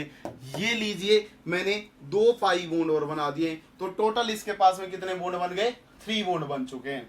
अब देखना अभी भी इसके पास में क्या बचा हुआ है, एक dxy बचा हुआ है। अगर इसके पास में dxy बचा होगा तो dxy जो होगा वो परपेंडिकुलर होगा z एक्सिस के। बोलो यार z एक्सिस अगर ऐसा है तो कैसे होंगे, कुछ इस टाइप से अपने पास में dx square minus y square पड़ा होगा, और दूसरे रिहेनियम के पास में क्या पड़ा होगा, dx स्क्वायर माइनस ए सॉरी dxy पड़ा होगा, क्या पड़ा होगा, dxy पड़ा होगा। वो dxy दोनों एक दूसरे के साथ इंटरेक्शन करेंगे, और जब इंटरेक्शन करेंगे तो एक बात बताना, कुछ इस टाइप से थे, अच्छे से देखना, कुछ इस टाइप से थे। यहाँ पे एक रिएनियम था, दूसरा रिएनियम ये था, ये z एक्सिस थी, ये कुछ इस टाइप से पड़े हुए हैं। इसको थोड़ा सा वेज से दिखा ले, मतलब अपनी तरफ ओरिएंट हो रहा है, बोलो यार, ये अपनी तरफ ओरिएंट हो रहा है, कुछ इस टाइप से दिखा दिया मैंने, अपनी तरफ ओरिएंट हो रहा है। तो यहां से क्या होने लग जाएगा कि आपके पास में ये वाली जो लोब होगी, ये वाली जो लोब होगी वो इसके साथ इंटरेक्शन दिखाएगी, ये वाली लोब इसके साथ इंटरेक्शन दिखाएगी, ये वाली लोब इसके साथ इंटरेक्शन दिखाएगी, और ये वाली लोब इसके साथ इंटरेक्शन दिखाएगी। और जब 4 लोब का इंटरेक्शन होगा तो आपके पास में कौन सा बॉन्ड बन जाएगा, डेल्टा बॉन्ड का फॉर्मेशन हो जाएगा। अब मेरे को एक बात बताना, अगर मैं ऐसा बोलता हूं कि मेरे पास में 4 Cl हैं जी, तो देखो यहाँ पे Cl के जस्ट नीचे Cl आए, देखो ये वाला Cl है और इसके नीचे जस्ट ये वाला Cl आए, तो इन Cl में क्या होगा, रिपल्शन होगा। बोलो यार क्या होंगे, रिपल्शन होंगे। तो वो क्या स्टैगर्ड रहने चाहिए, क्या वो लॉजिकली स्टैगर्ड रहने चाहिए, लॉजिकली वो स्टैगर्ड नहीं रहने चाहिए। लेकिन होगा क्या कि जब वो कैसे होंगे, इक्लिप्स्ड होंगे। जनरली वो कैसे होने चाहिए, स्टैगर्ड होने चाहिए, इक्लिप्स्ड नहीं होने चाहिए। और इक्लिप्स्ड कब होंगे, जब आपके पास में इन 4 लोब का इंटरेक्शन होगा। देखना, अगर मैं ऐसा बोलता हूं कि मेरे पास में ये था, ये ऐसे 4 लोब्स हैं, अगर ये 4 लोब्स हैं तो इनका अगर ऐसे ही इंटरेक्शन होगा तभी तो ये फॉर्म कैसी बनेगी, इक्लिप्स्ड, क्योंकि भाई इनके बीच में होंगे ना, एक्सियल वाले तो इनके बीच में पड़े होंगे ऑर्बिटल्स, तो 4 लोब का इंटरेक्शन। अगर मैं इन लोब को स्टैगर्ड बना दूंगा तो इन लोब्स में बॉन्ड का फॉर्मेशन नहीं होगा, और जब डेल्टा बॉन्ड का फॉर्मेशन नहीं होगा देन वो स्ट्रक्चर कैसा होगा, स्टैगर्ड होगा। अगर डेल्टा बॉन्ड का फॉर्मेशन हो जाता है तो उन केसेस में कैसे होते हैं, इक्लिप्स्ड होते हैं। तो अगर डेल्टा बॉन्ड का फॉर्मेशन हो जाएगा तो डेल्टा बॉन्ड के फॉर्मेशन से ऑलवेज जो स्ट्रक्चर्स होंगे वो कैसे होंगे, अपने पास में इक्लिप्स्ड होंगे। कैसे होंगे, इक्लिप्स्ड होंगे। और अगर डेल्टा बॉन्ड का फॉर्मेशन नहीं होगा देन वो कैसे होंगे, स्टैगर्ड होंगे। इसलिए जो 4th बॉन्ड बनता है यहाँ पे वो डेल्टा बॉन्ड बनता है, और वो डेल्टा इतना स्ट्रॉन्ग बॉन्ड होता है कि अपने पास में क्या हो जाता है, ये फॉर्म इक्लिप्स्ड फॉर्म में क्या करती है, एग्जिस्ट करती है। कैसे एग्जिस्ट करती है, इक्लिप्स्ड फॉर्म में एग्जिस्ट करती है। कैसे दिखाएंगे जरा आप इसको, बोर्ड पे देखना, बोर्ड पे देखना। आप एक क्या बना लें, क्यूब बना लीजिए, ये लीजिए मैंने क्यूब बना लिया है, ये लीजिए क्यूब बना लिया है, ठीक है। देखना, इस क्यूब में आप क्या करें, यहाँ पे Cl Cl Cl Cl रख दीजिए, यहाँ पे भी Cl Cl Cl रख दीजिए। चारों जो कॉर्नर है उनके ऊपर मैंने क्या रख दिया, Cl को रख दिया है। यहां से इनके सेंटर में क्या रखें, रिएनियम, सेंटर पे क्या रख दिया है, रिएनियम रख दिया है। ऐसे इसके सेंटर पे भी क्या रख दिया है, रिएनियम रख दिया है, ठीक है, रिएनियम। इन रिएनियम और रिएनियम के बीच में क्या होंगे, जब क्वाड्रिपल बॉन्ड होगा, मतलब जब यहाँ पे 4 बॉन्ड होंगे कुछ इस टाइप से, तभी वो कैसे होंगे, इक्लिप्स्ड होंगे। अगर यहाँ पे क्या होंगे, 3 बॉन्ड होंगे, तब वो क्या हो जाएगा, स्टैगर्ड में चला जाएगा। इसलिए डेल्टा बॉन्ड फॉर्मेशन होने की वजह से ये स्ट्रक्चर इक्लिप्स्ड होता है। कैसा होता है, इक्लिप्स्ड होता है। और इसमें एक खासियत और होती है, इसके पास में एक क्या होती है, कुछ इस टाइप से sp हाइब्रिड लोब वैकेंट बच जाती है। अब अगर और कोई बाहर से कोई लिगेंड आता है तो इसके साथ कंबाइन होना स्टार्ट कर देता है। एक इसके पास में क्या बची हुई है, non bonding sp hybridized lobe बची हुई है। क्या आपको ये कहानी समझ में आई कि इक्लिप्स्ड क्यों होता है? इक्लिप्स्ड का रीजन होता है, इक्लिप्स्ड का जो रीजन होता है वो रीजन होता है delta bond formation. Delta bond formation होने की वजह से वो फॉर्म कैसी होती हैं, इक्लिप्स्ड होते हैं। ठीक है, अभी मैं इसको एमओ क्रिएट कर रहा हूं। मैंने अभी बॉन्डिंग समझाई है, आपको इतनी मेहनत करने की जरूरत नहीं है। किसी भी क्रिस्टल में, किसी भी कॉम्प्लेक्स में आपको इतनी मेहनत करने की जरूरत ही नहीं है। आपको सिंपल सी बात लगानी है, ये समझने के लिए था। अब हम लोग इसका एमओ डायग्राम क्रिएट कर रहे हैं। जरा बोर्ड पे देखना, मैं इसका एमओ डायग्राम बना दे रहा हूं आपके सामने। देखिएगा, आपके पास में क्या थे, जो भी वैकेंट कहां से आया। ओके गौरव, देखें ये देखिए, यहां पे जब आपके पास में रिएनियम, ये पीडी हाइब्रिड लोब बनी थी ना, इन एक पीडी तो ओवरलैप कर गई, एक पीडी तो एक तो पीडी एज इट इज रह गई, ये पीडी तो वैकेंट रह गई। इसके साथ तो किसी ने इंटरेक्शन नहीं किया। अगर इंटरेक्शन नहीं किया तो कैसी होगी, वैकेंट ही होगी। sp नहीं, pd हाइब्रिड दो, ये अच्छा pd है, ये pd चॉइस लिखा गया क्या, pd है वो, ठीक है। आइए देखते हैं जरा, ठीक है, देखना एक बार, मैं एमओ डायग्राम बना रहा हूं, ठीक है, ठीक है, देखना। यहां पे आपके पास में क्या थे जी, आपके पास में 5 d ऑर्बिटल्स होते हैं। एक d जो ऑर्बिटल था dx² - y², वो तो Cl के साथ बॉन्डिंग बनाने में यूज हो गया। तो आपके पास कितने d ऑर्बिटल बचे, 4 d ऑर्बिटल। ये एक रिएनियम के पास में थे।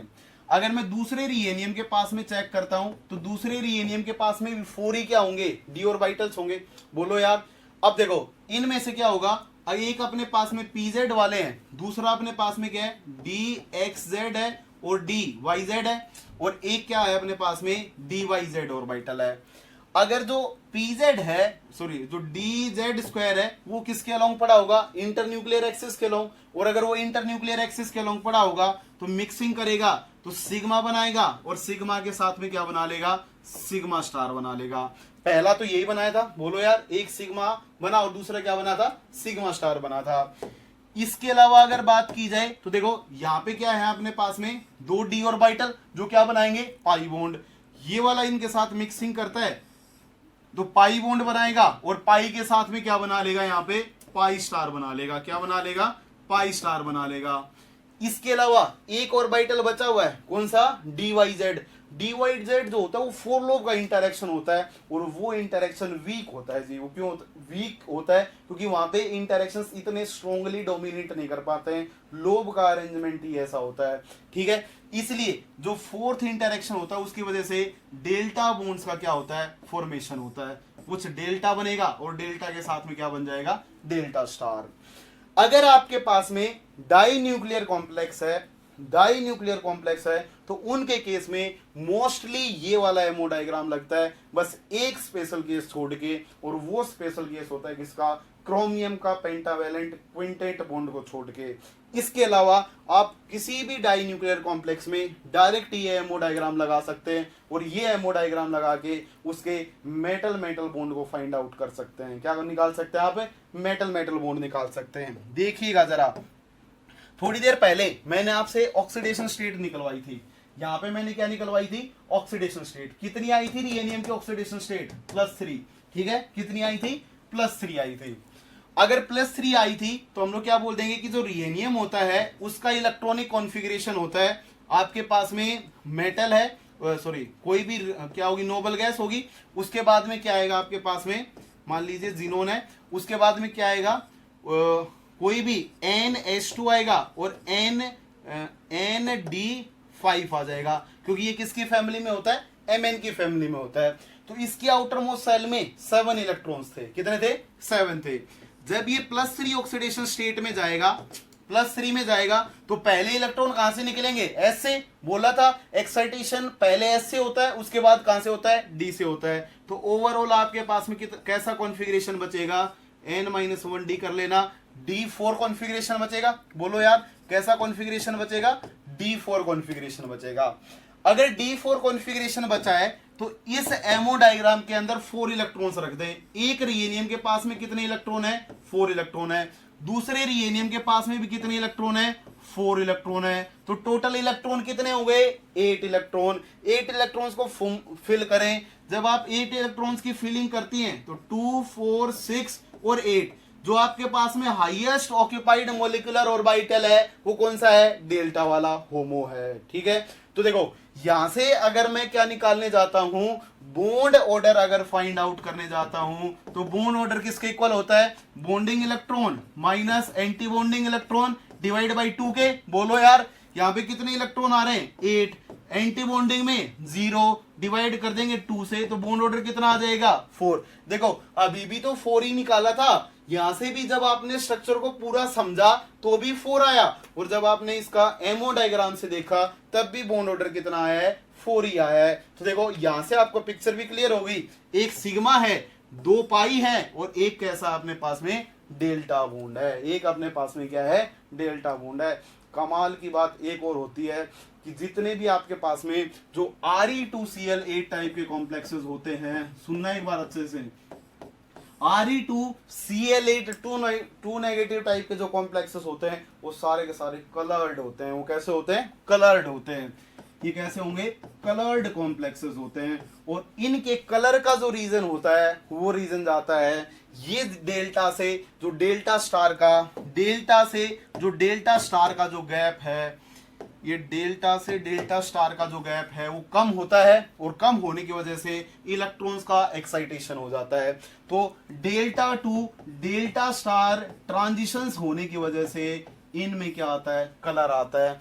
Re2Cl8 टू नेगेटिव टाइप के कॉम्प्लेक्सेस का रीजन अगर 4 ऑप्शन दे रखे हो, उसमें बोल रखा हो ये अपने पास में लपोर्टे फलाना दिमकाना, वो सारे आप जो वेद सर पढ़ाएंगे आपको पूरा कलर स्पेक्ट्रा, और एक आपको डेल्टा टू डेल्टा स्टार लिख रखा हो, तो हम लोग हमेशा प्रायोरिटी देंगे किसको? Delta two delta star transitions की वजह से इसमें क्या आएगा? कलर आएगा। क्या ये कहानी आपको समझ में आई? इतना भारी कम गैप होता है कि ये इलेक्ट्रॉन कूदते रहते हैं ऊपर नीचे, जिसकी वजह से कलर आ जाता है। ठीक है, क्या कहानियां समझ में आई? अगर समझ में आ गई हैं तो जल्दी बताएं, कमेंट करें। मैं कुछ क्वेश्चन देता हूं, फिर आप एक बार मेरे को निकाल के बता दीजिए। पक्का लिख लेना इसमें, जब आप कभी भी बॉन्ड ऑर्डर निकालेंगे, बोलो यार, जब कभी भी आप बॉन्ड ऑर्डर निकालेंगे और बॉन्ड ऑर्डर 4 आ जाए तो पक्का क्या होगा? डेल्टा बॉन्ड का फॉर्मेशन। बोलो, उसमें डेल्टा बॉन्ड फॉर्मेशन होंगे, और डेल्टा बॉन्ड फॉर्मेशन में सारे के सारे कैसे होंगे? इक्लिप्स्ड होंगे। इस बात को याद रखना, इक्लिप्स्ड नहीं होंगे। अगर डेल्टा बॉन्ड का फॉर्मेशन ना रहा हो, मतलब 3 ही बॉन्ड आ रहे हो, डेल्टा बॉन्ड ना बनना हो, उन केसेस में सारे के सारे स्टैगर कैसे होंगे? स्टैगर्ड शेप होंगे। कैसे होंगे? स्टैगर्ड होंगे। डेल्टा फॉर्मेशन होगा तो इक्लिप्स, अगर डेल्टा का फॉर्मेशन नहीं होगा तो सारे के सारे स्टैगर्ड होंगे।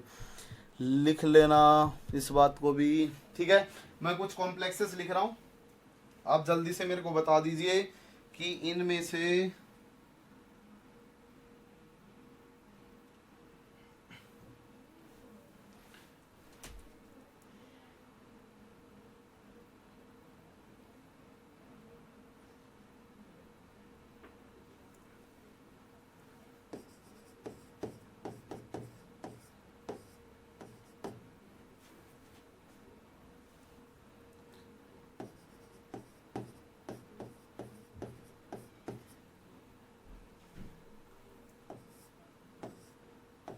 बॉन्ड ऑर्डर बताना है, इक्लिप्स्ड होगा या स्टैगर्ड होगा ये बताना है।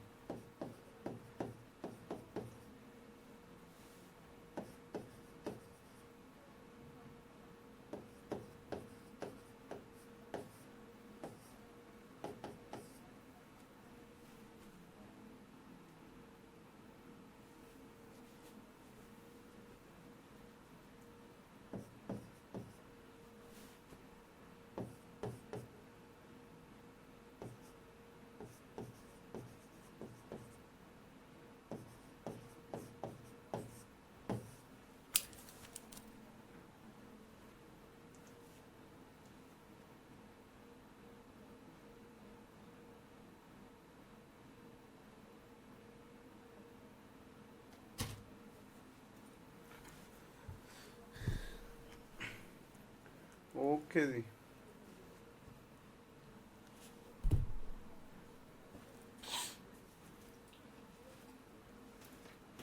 ये क्वेश्चन गेट में पूछा गया था, आईआईटी कानपुर ने पूछा था 2014 में।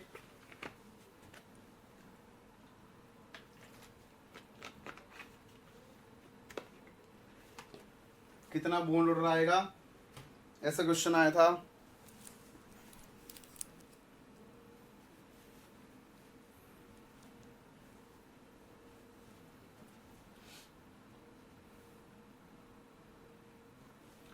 जल्दी जल्दी कमेंट कर देंगे।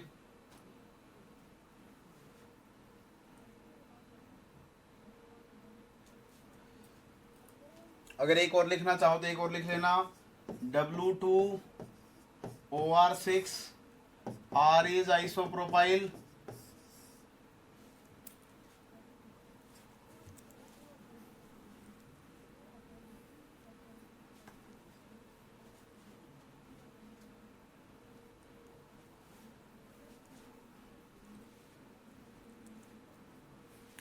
अभी तक कोई कमेंट नहीं आया, आपको स्ट्रक्चर ड्रॉ करके देखने की जरूरत नहीं है, वो मैंने समझा दिया है। इक्लिप्स्ड होगा तभी इक्लिप्स्ड होगा जब डेल्टा बॉन्ड के फॉर्मेशंस होंगे।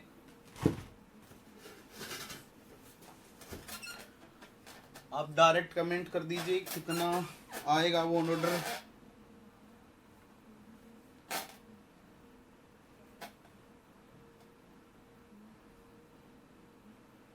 बिल्कुल सही जवाब। प्रीति एक बार फिर से चेक करो फर्स्ट वाले में।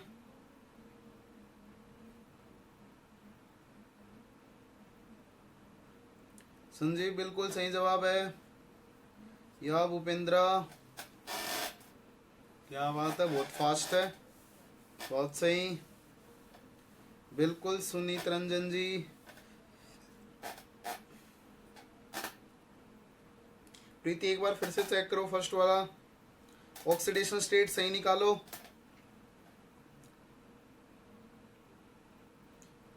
अरे विनीत चुग जी सही जवाब दीजिए।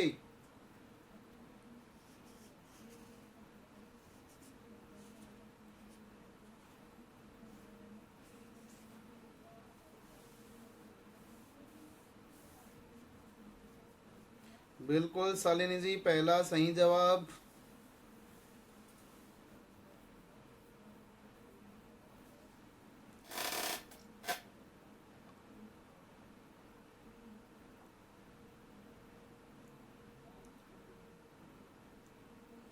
सही जवाब। उपेंद्रा जी छा गए, सारे सही जवाब दे दिए हैं। नहीं विनीत कुमार जी, विनीत कुमार जी 2 नहीं है। कुछ नहीं, ऑक्सीडेशन स्टेट निकालो यार। कहाँ हो लाला। देखो इसमें अगर बात की जाए तो इसकी 2 इंटू एक्स कर लेंगे। ऑक्सीडेशन स्टेट पता नहीं है कितने 2 है। Cl के ऊपर कितना नेगेटिव चार्ज 1, कितने Cl 8 इज इक्वल टू कितना -4। जब वैल्यू निकालेंगे तो 2x किसके इक्वल आएगा 4 के। बोलो यार उधर जाएगा तो 4 हो जाएगा, तो x की वैल्यू कितनी आएगी +2। मतलब इसकी ऑक्सीडेशन स्टेट कितनी आई +2। अगर +2 आई तो जो मोलिब्डेडियम होता है वो क्रोमियम फैमिली में आता है। मतलब NS1 और N-1D5 कॉन्फ़िगरेशन होंगे। बोलो इसमें से +2 ऑक्सीडेशन स्टेट है तो एक S वाला निकल जाएगा, S0 और N-1D क्या हो जाएगा 4। मतलब कैसा कॉन्फ़िगरेशन आ गया, D4 कॉन्फ़िगरेशन आ गया। अगर D4 कॉन्फ़िगरेशन आ गया तो सिंपल एमओ डायग्राम बना लें। देखो एमओ डायग्राम यहाँ पे एक था, फिर 2 पाई थे, फिर एक डेल्टा था, उसके ऊपर फिर से डेल्टा स्टार था, उसके ऊपर क्या थे 2 पाई थे, पाई स्टार थे, और फिर क्या था एक सिग्मा स्टार था। ठीक है, सिग्मा पाई डेल्टा, ऐसा ही तो था एमओ। एमओ चिपका लें। अब देखो आपके पास में कितने इलेक्ट्रॉन आ रहे हैं 4। एक एमओ के पास में 4 है तो 2 एमओ के पास में कितने हो गए 8 हो गए। तो 8 इलेक्ट्रॉन्स की फिलिंग करें, 2 4 6 8। 8 में क्या भरा हुआ है, सारे का सारे बीएमओ भरे हुए हैं। इसका मतलब जितने पेयर ऑफ इलेक्ट्रॉन भरे होंगे बॉन्ड ऑर्डर उतना ही हो जाएगा, उसका ऑफ कर देंगे तो बॉन्ड ऑर्डर कितना आ जाएगा 4 आ जाएगा। 4 आए तो कैसा होगा इक्लिप्स्ड होगा। क्या बात समझ में आई, क्या बात समझ में आई क्या। अरे वही तो पिक्चर है, यही तो पिक्चर है। एक सिग्मा 2 पाई एक delta, delta star pi star sigma star. बोलो यार वेरी इजी। लास्ट वाला 3, हाँ सुनीत बिल्कुल सही जवाब है। ठीक है, इसमें निकाल के देख लीजिए। देखिए एमओ के ऊपर हमें पता नहीं है ऑक्सीडेशन स्टेट एक्स कितने हैं 2 है। SO4 जो होता है उसके ऊपर कितना चार्ज होता है -2 ही तो होता होगा, बड़ा होगा। फिर से इनटू क्या कर देंगे 4, कितने हैं अपने पास में 4 है। अब इसके इक्वल कितना है -3। ठीक है, -3 कर दें तो यहाँ पे 2x की वैल्यू कितनी आ जाएगी 8 - 3 कितना आएगा 5 आ जाएगा। देखना जब आपके पास में ऐसी कंडीशनें आ जाए कि आपका जो ऑक्सीडेशन स्टेट है वो एक x आ जाए, मतलब जो 2x है वो किसी ओड स्पीसीज के इक्वल आ जाए, तो उन कंडीशंस में आप क्या कर लेना इसको लिख देना कि एक जो मेटल होगी उसकी +2 ऑक्सीडेशन स्टेट होगी और दूसरी मेटल की ऑक्सीडेशन स्टेट +3 होगी। ऑक्सीडेशन स्टेट कभी भी फ्रैक्शनल नहीं होती है जनरली। तो यहां पे हम लोग क्या बोल देंगे कि एक अपने पास में इन क्लस्टर्स की बात कर रहा हूं, एक मेटल आयन किस में रहा होगा, +2 में रहा होगा और दूसरा मेटल आयन किस में रहा होगा, +3 में रहा होगा। तो देखो एमओ जब +2 ऑक्सीडेशन स्टेट में था, अभी निकाला था, जब +2 में था तो कैसा कॉन्फ़िगरेशन था, D4, और जब वो +3 ऑक्सीडेशन स्टेट में होगा तो एक और निकाल देना, इसका मतलब कैसा हो जाएगा, D3। तो टोटल इलेक्ट्रॉन आपके पास में कितने हो गए, 7 हो गए। तो एमओ डायग्राम बना लेना। देख ऐसा ही तो था, सिग्मा पाई, पाई के ऊपर डेल्टा, डेल्टा के ऊपर डेल्टा स्टार, पाई स्टार और क्या था, सिग्मा स्टार। कितने इलेक्ट्रॉन है अपने पास, 7 इलेक्ट्रॉन्स की फिलिंग करना, 2 4 6 और एक 7th। डेल्टा में क्या है, एक इलेक्ट्रॉन। तो यहाँ पे अगर मैं बॉन्ड ऑर्डर निकालने जाऊंगा तो बॉन्ड ऑर्डर कैसा आएगा, बॉन्ड ऑर्डर इक्वल हो जाएगा बॉन्डिंग माइनस एंटी बॉन्डिंग, 7 - 0/2 कितना आ जाएगा, 3.5। चाहे बॉन्ड ऑर्डर हाफ हो तो भी इक्लिप्स्ड होगा। बोलो यार, डेल्टा चाहे हाफ हो, मतलब डेल्टा में चाहे एक इलेक्ट्रॉन भरा हो तो भी क्या होगा, वो इक्लिप्स्ड ही होगा। क्या कहानी समझ में आई। तो ये स्ट्रक्चर भी कैसा होगा, इक्लिप्स्ड रहा होगा। ऐसे ही ऊपर वालों में निकाल लेना, निकाल ले क्या, बोलो यार, सब कमेंट करें। ऑक्सीडेशन स्टेट निकाल लोगे, ऑक्सीडेशन स्टेट निकाल के नंबर ऑफ डी इलेक्ट्रॉन निकाल लेना और डी इलेक्ट्रॉन इनमें चिपका देना। बोलो यार, ये क्वेश्चन, ये वाला क्वेश्चन और ये वाला क्वेश्चन घर से कर लेना, ये क्वेश्चन घर से कर लेना, 2 मैंने करवा दिए हैं।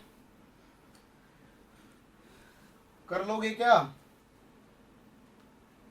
जल्दी कमेंट कर दो यार। भूपेंद्र और सुनीत ने तो सारे आंसर बता दिए सही सही, और कोई, सब जवाब दें भाई। अब इसकी ये न्यूट्रल लिगेंड है, ये ऑक्सीडेशन स्टेट में पार्टिसिपेट करेगा ही नहीं, 0। अच्छा, इसका स्ट्रक्चर कुछ गलत लिख दिया मैंने, 1 मिनट रुकना भाई, मेरे देखने दो, स्ट्रक्चर सही नहीं लिखा हुआ है। कैसे निकाल दिया सुनीत इसका आंसर, सुनीत एंड भूपेंद्र इसका आंसर कैसे निकाल दिया, इसका आंसर कैसे निकाल दिया, क्वेश्चन ही गलत है ये तो, गजब ही हो यार।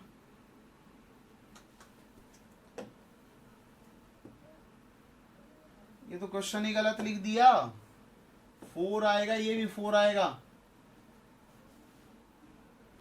सही लपेट रहे हैं भैया, चेंज कर लेना उस क्वेश्चन को। आंसर भी बता दिया 3.5, रटे बैठे थे क्या, चेंज करना है इसको।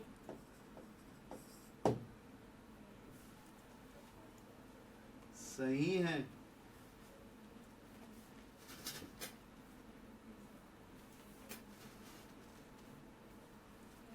लास्ट वाला कर लीजिए एक बार, इससे रिलेटेड 1-2 रिएक्शन बता देनी है मेरे को।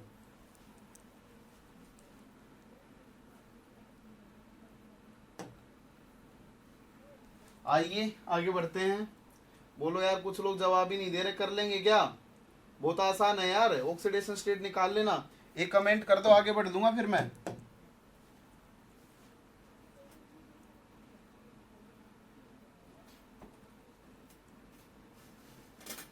देखिएगा जरा, ठीक है। क्या था, W2 था और क्या था, OR6 था, ठीक है। अगर ऐसा क्वेश्चन आ जाए, ठीक है, ठीक है, अगर ऐसा क्वेश्चन आ जाए तो पहले इसकी ऑक्सीडेशन स्टेट निकाल लेना। ओके संजय, बोर्ड पे देखेंगे भाई, ठीक है। इसकी जब ऑक्सीडेशन स्टेट निकालेंगे तो आपकी बार फॉर्मूला लगाने की जरूरत ही नहीं है। अल्कोक्साइड के ऊपर एक नेगेटिव चार्ज होता है तो 6 है तो कितना, 6 नेगेटिव। अगर 2 मेटल है तो कितना आ जाएगा, +3। मतलब W की ऑक्सीडेशन स्टेट आएगी वो +3 आ गई है। अब जो W है वो किसकी फैमिली का एलिमेंट है, क्रोमियम का। किसका है, क्रोमियम का ही तो है। अगर क्रोमियम का है तो क्या बोल देंगे, N-1D5 और किसमें NS1 कॉन्फ़िगरेशन होगा। इसकी +3 है तो इलेक्ट्रॉन निकालें, NS0 और N-1D कितना हो जाएगा, 2 इलेक्ट्रॉन निकालने पे 3 हो जाएगा। तो इसका कॉन्फ़िगरेशन D3 आ गया। अगर D3 आ गया तो मॉलिक्यूलर ऑर्बिटल मेरे पास में डायग्राम कुछ ऐसा होता है। अब यहाँ पे इस एक के पास में 3 इलेक्ट्रॉन है तो 2 के पास में कितने इलेक्ट्रॉन है? 6 इलेक्ट्रॉन है। 6 इलेक्ट्रॉन्स की फीलिंग कर दें, 6 इलेक्ट्रॉन की फीलिंग करेंगे तो सिग्मा भरेगा और क्या भरेगा? पाई भरेगा। जब सिग्मा और पाई भरेंगे तो इन सिग्मा और पाई से बॉन्ड ऑर्डर जो होगा वो कितना आ जाएगा? 3 आ जाएगा। जब मैं इस वाले का शेप देखता हूं तो शेप कैसा दिखाई देता है? शेप दिखाई देता है डब्लू ट्रिपल बॉन्ड डब्लू, इसके ऊपर ओ आर और क्या आ जाएगा? ओ आर आ जाएगा। ऐसे ही ओ आर आएगा और क्या आ जाएगा? ओ आर आ जाएगा। कुछ इस टाइप का शेप देखा जाता है। पहली बात आप ये बताएंगे कि इसमें ओ आर जो होंगे वो स्टैगर्ड होंगे या इक्लिप्स्ड होंगे? तो डेल्टा बॉन्ड का फॉर्मेशन नहीं हुआ, और जब डेल्टा बॉन्ड बना ही नहीं है तो ये इक्लिप्स्ड हो ही नहीं सकते। ये कैसे होंगे? स्टैगर्ड फॉर्म में जुड़े होंगे। पहला क्वेश्चन खत्म हो गया। दूसरा क्वेश्चन क्या आएगा? ऐसा बोला जाता है कि ये वाली जो यूनिट है, अगर मैं ऐसी 2 यूनिट ले लेता हूं और वो एक दूसरे के साथ में साइक्लो एडिशन रिएक्शन दिखाती हैं। फिर से सुनना, ऐसा बोल दिया जाएगा कि अगर मैं ऐसी एक और यूनिट ले लेता हूं तो वो यूनिट दूसरी यूनिट के साथ में साइक्लो एडिशन रिएक्शन दिखाती है, और जब साइक्लो एडिशन रिएक्शन दिखाएगी तो कैसा बना लेगी? बोलो यार। जब cyclo addition two two cyclo addition दिखाएगा तो यहाँ पे आपके पास में कैसा शेप बनता हुआ दिखाई देगा? जरा बोर्ड पे देखना। डब्लू था कुछ इस टाइप से डब्लू बना ले। डबल बॉन्ड था, क्योंकि एक एक बॉन्ड तो टूट जाएंगे, वो कहां पे शिफ्ट हो रहे हैं? कुछ इस टाइप से शिफ्ट हो रहे हैं। तो ये जो डाइमर था वो किसमें कन्वर्ट होने लग जाएगा? टेट्रामर में क्या होने लग जाएगा? कन्वर्ट होने लग जाएगा। अब देखो इसके ऊपर ओ आर था। होने क्या लगता है कि जैसे ये किसमें कन्वर्ट होता है? टेट्रामेर में कन्वर्ट होता है, तो जो अल्कोक्साइड होता है वो ब्रीजिंग लिगेंड की तरह काम करने लग जाते हैं। तो 2 ओ आर, बोलो यार ओ आर, और बचा हुआ एक ओ आर जो होगा वो किसका काम करेगा? ब्रीजिंग का। ओ आर था, फिर से ओ आर किसका काम करेगा? ब्रीजिंग का। ओ आर था और फिर से ओ आर किसका काम करने लग जाएगा? ब्रीजिंग का। तो आपके पास में जो रिजल्टेंट शेप जनरेट होता है वो शेप कुछ इस टाइप का दिखाई देता है after 2+2 cyclo addition reaction. Net ने एक बार पूछा हुआ था कि ये दोनों कॉम्प्लेक्स लिए थे और उसके बाद में कैसा कॉम्प्लेक्स जनरेट होगा, तो वहां पे क्या जनरेट हो रहा था? एक टेट्रामर जनरेट हो रहा था। तो आपको ये पता होना चाहिए कि ये जो होते हैं वो दूसरी यूनिट के साथ में 2+2 साइक्लो एडिशन रिएक्शन भी दिखा सकते हैं। और बची हुई मेटाथीसिस में हम लोग पढ़ेंगे कि ये जो होता है वो कार्बाइन के साथ भी रिएक्शन करता है, और जब कार्बाइन के साथ रिएक्शन करता है तो कार्बाइन मेटाथीसिस दिखाता है। वो सारी की सारी कहानियां हम लोग कार्बाइन की मेटाथीसिस में सीखेंगे। ठीक है, तो अब के लिए बस इतना ही अपने लिए क्या होगा? सफिशिएंट होगा। बस एक क्वेश्चन और बनता है कि जो आपका टेट्रामर जो जनरेट हुआ है वो टेट्रामर किसका आइसोस्ट्रक्चरल होगा? तो देखना, अगर मैं इतनी मेटल की फ्रेमवर्क को देखता हूं तो ये मेटल की फ्रेमवर्क है वो किसके साथ रिजेंबल हो रही है? वो किसके साथ रिजेंबल हो रही है? साइक्लो ब्यूटाडाइइन के ब्यूटाडाइइन के क्या हो रही है? रिजेंबल हो रही है। इसलिए इनको बोल दिया जाता है कि ये एक दूसरे के आइसोस्ट्रक्चरल हैं। ये कैसे एक दूसरे के आइसोस्ट्रक्चरल हैं? जो मेटल की फ्रेमवर्क है वो किसके साथ मैच कर गई है? किसके साथ? ब्यूटाडाइइन के साथ। तो दोनों एक दूसरे के आइसोस्ट्रक्चरल यूनिट्स होंगे। क्या कहानी समझ में आई? समझ में आ गई है तो जल्दी बता दें, आगे बढ़ देंगे। सही जवाब है बिल्कुल शालिनी जी, 3 ही आएगा।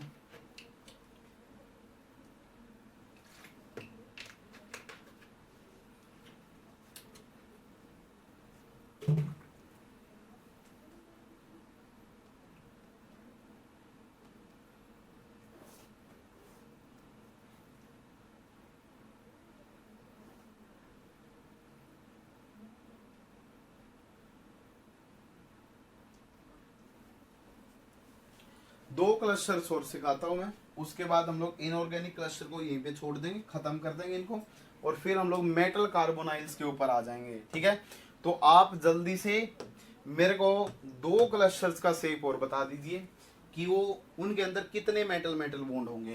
पहला जो है आपके पास में वो क्रोमियम का डायाक्रोमियम टेट्राएसीटेट है, ये वाला है। और जो सेकंड है आपके पास में वो डाया कॉपर का टेट्राएसीटेट है।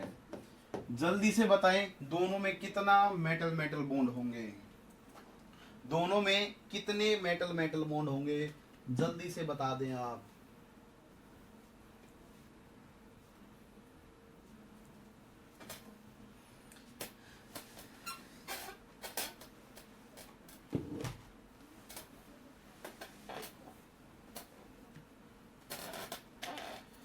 इनऑर्गेनिक क्लस्टर्स को फिर हम लोग यहीं पे खत्म कर लेंगे।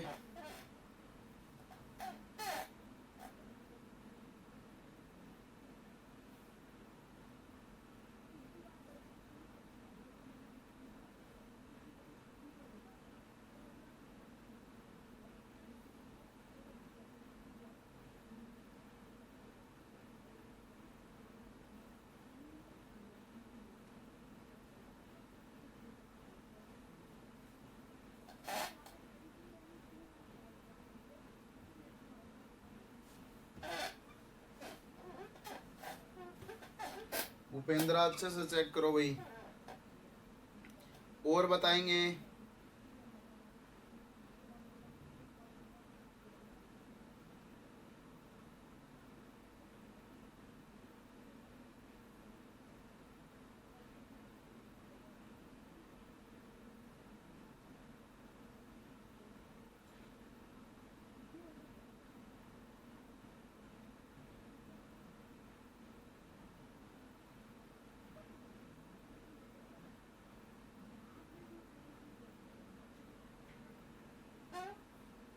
बिल्कुल सुनीत, पहला जवाब सही है। संजीव कुमार जी, पहला जवाब बिल्कुल सही है आपका भी।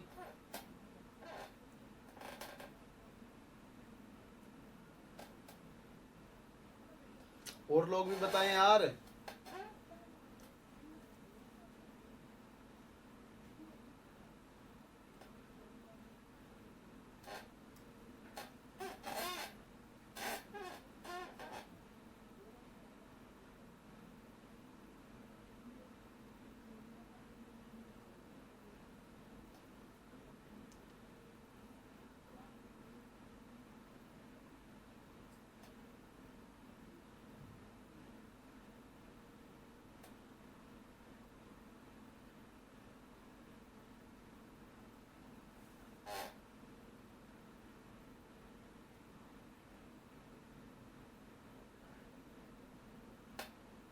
आइए, कुछ लोग बता ही नहीं रहे, रूठ ही गए बिल्कुल ही।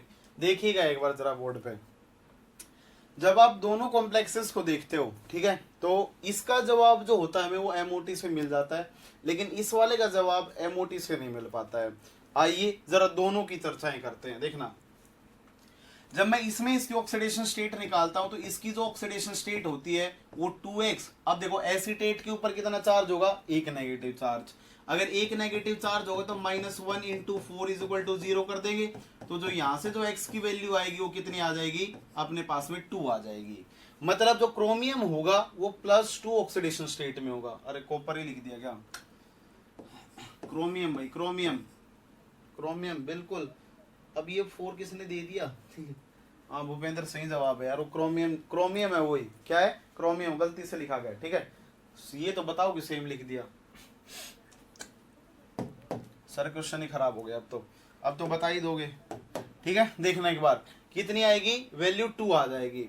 अगर यहाँ पे ऑक्सीडेशन स्टेट 2 आई है तो फिर इसका इलेक्ट्रॉनिक कॉन्फ़िगरेशन निकालना, ठीक है। तुम्हारी गलती नहीं है भाई, मैंने क्वेश्चन गलत लिख दिया था, ठीक है। देखना, क्रोमियम की यहाँ पे अगर बात की जाए तो इसका N-1d5 कॉन्फ़िगरेशन होगा और S में क्या होगा, 1 इलेक्ट्रॉन होगा। जब इसको 2+ ऑक्सीडेशन स्टेट में निकालने जाएंगे तो NS 0 हो जाएगा और N-1d कितना हो जाएगा, 4 हो जाएगा। मतलब D4 कॉन्फ़िगरेशन आ रहा है। अब अगर इसका D4 कॉन्फ़िगरेशन आ रहा है तो यहाँ पे कुछ इस टाइप से मैं इसका एमओ डायग्राम क्या कर लूंगा, ड्रॉ कर लेता हूं। एमओ डायग्राम मैंने ड्रॉ कर लिया है। सिग्मा था, पाई था, डेल्टा था, डेल्टा स्टार था, इसके बाद में पाई स्टार था और उसके बाद में क्या था, सिग्मा स्टार था, ठीक है। इसमें अगर बात की जाए तो 4 इलेक्ट्रॉन, टोटल 8 इलेक्ट्रॉन्स हो जाएंगे। और जब मैं 8 इलेक्ट्रॉन्स की फीलिंग करने जाऊंगा तो मेरे पास में क्या बन जाएंगे, कुछ इस टाइप से बॉन्ड का, मतलब मेरे पास में 4 BMO फील्ड आएंगे। अगर 4 BMO फील्ड आएंगे तो जो बॉन्ड ऑर्डर होगा वो मेरे पास में कितना आ जाएगा, 4 आ जाएगा। और इसके अंदर बॉन्ड ऑर्डर कितना होता है, 4 ही होता है।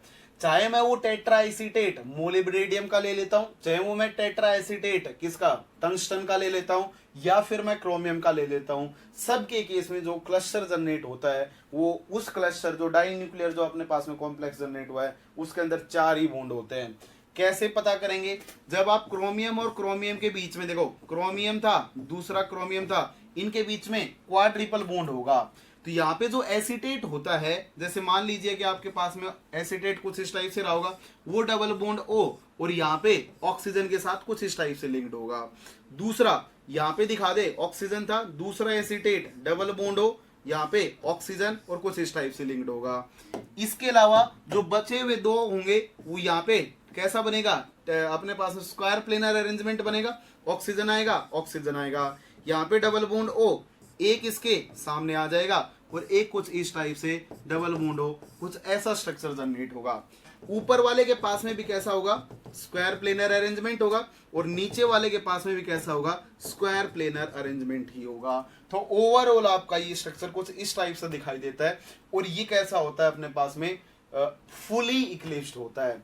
इसमें एक खास बात और क्या देखने को मिलती है कि जब मैंने क्या देखा, जब मेरे पास में प्योर क्या था, प्योर क्रोमियम मेटल था, तो उसके अंदर मैंने जब क्रोमियम क्रोमियम की बॉन्ड डिस्टेंस निकाली तो वो जो बॉन्ड डिस्टेंस थी, जो बॉन्ड डिस्टेंस थी वो कम थी किससे, क्रोमियम क्रोमियम इस क्लस्टर के अंदर, किसके अंदर, इस वाले डाई न्यूक्लियर क्लस्टर के अंदर। सॉरी उल्टा लिख दिया मैंने, ठीक है। यहाँ पे क्या थी, मतलब जो मेटल वाली थी वो क्या थी, बड़ी थी किससे, क्लस्टर से। अगर बड़ी थी क्लस्टर से, इसका मतलब यहाँ पे 4 बॉन्ड बनने की वजह से जो मेटल की जो बॉन्ड लेंथ होती है वो कम हो जाती है प्योर मेटल से, किससे, प्योर मेटल से। इसलिए मेरे को यहाँ पे ये आइडिया लग गया कि जब मैंने प्योर मेटल में क्रोमियम क्रोमियम की डिस्टेंस निकाली तो वो ज्यादा आ रही है इस वाली से, इसका मतलब यहाँ पे क्वाड्रिपल बॉन्ड था, एक बॉन्ड नहीं था। लेकिन जब मैंने इस वाले कॉम्प्लेक्स की स्टडी करनी स्टार्ट करी तो इस कॉम्प्लेक्स में मैंने क्या पाया कि जो आपका कॉपर है वो कॉपर क्या दिखाएगा, JTD, क्या दिखाता है, JTD दिखाएगा। आप लोगों ने पढ़ा होगा D9 ये केस बहुत ही बेहतरीन JTD दिखाते हैं। बोलो यार, अगर बहुत ज्यादा JTD दिखाएगा तो अगर ऑक्सीजन का अरेंजमेंट एक कॉपर के ऊपर कैसा है, मतलब स्क्वायर प्लेनर वाला होगा, और वो अगर JTD दिखा रहा होगा तो उसका जो dx square minus y square जो होता है यहाँ पे वो बहुत ज्यादा एनर्जी में बढ़ जाता है, वो बहुत ज्यादा एनर्जी में क्या हो जाएगा, इंक्रीज हो जाएगा। और जब वो इंक्रीज हो जाता है एनर्जी में तो फिर क्या होता है, यहाँ पे दूसरे बॉन्ड का फॉर्मेशन नहीं हो पाता है, केवल जो dx square minus y square होता है वो दूसरे के dx square minus y square के साथ में डेल्टा बॉन्ड का फॉर्मेशन कर लेता है। इसके ऊपर एसीटेट लगे होंगे, OAC2 लगा दें और कॉपर के साथ में, और दूसरे कॉपर के पास में भी कुछ इसी टाइप से 4 लोब होंगी, इसकी भी डाया एसीटेट होगा, और इसके ऊपर जो अरेंजमेंट बनता है वो 4 लोब इंटरेक्शंस होते हैं, और 4 लोब इंटरेक्शन होने की वजह से एक ही डेल्टा बॉन्ड का फॉर्मेशन होता है। इसलिए इसमें जो बॉन्ड ऑर्डर आता है वो 1 आता है, और इसके केस में जो बॉन्ड ऑर्डर आता है वो 4 आता है। इसमें स्ट्रॉन्ग JTD नहीं है, यहाँ पे D9 होने की वजह से बहुत स्ट्रॉन्ग JTD हो जाती है, और स्ट्रॉन्ग JTD होने की वजह से यहाँ पे क्या होने लग जाता है, केवल डेल्टा बॉन्ड का फॉर्मेशन होता है।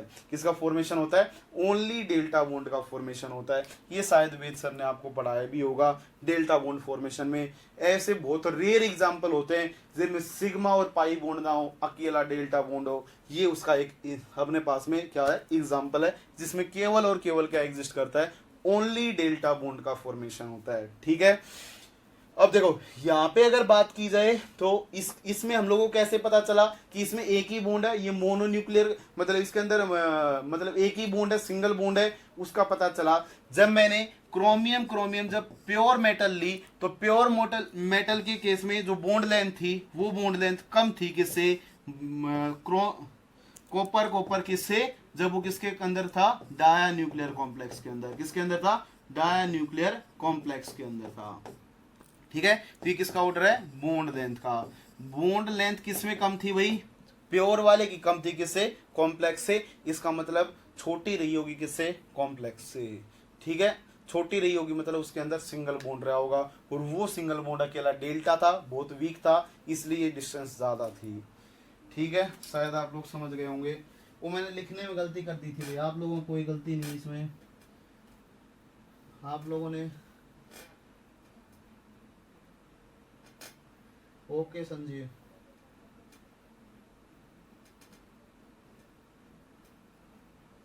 हाँ वो नहीं लग पाएगा सुनीत वहां पे, फिर आपको वहां पे एमओटी फेल हो जाएगी जेटीडी होने की वजह से। इस केस में एमओ डायग्राम नहीं लगा सकते हो आप, इस वाले केस में एमओ से एक्सप्लेनेशन गलत नहीं आएगा, जेटीडी होने की वजह से जो उसका dx स्क्वायर वाई स्क्वायर होता है वो बहुत ज्यादा एनर्जी में बढ़ जाता है, और केवल उसी के इंटरेक्शन होते हैं यहाँ पे। जर्नली जो अपना एमओटी है वो D5 कॉन्फ़िगरेशन तक ही जर्नली अपने पास में वैलिड होता है। हाँ नहीं, एमओटी से एक्सप्लेन नहीं हो पाएगा सेकंड वाले में।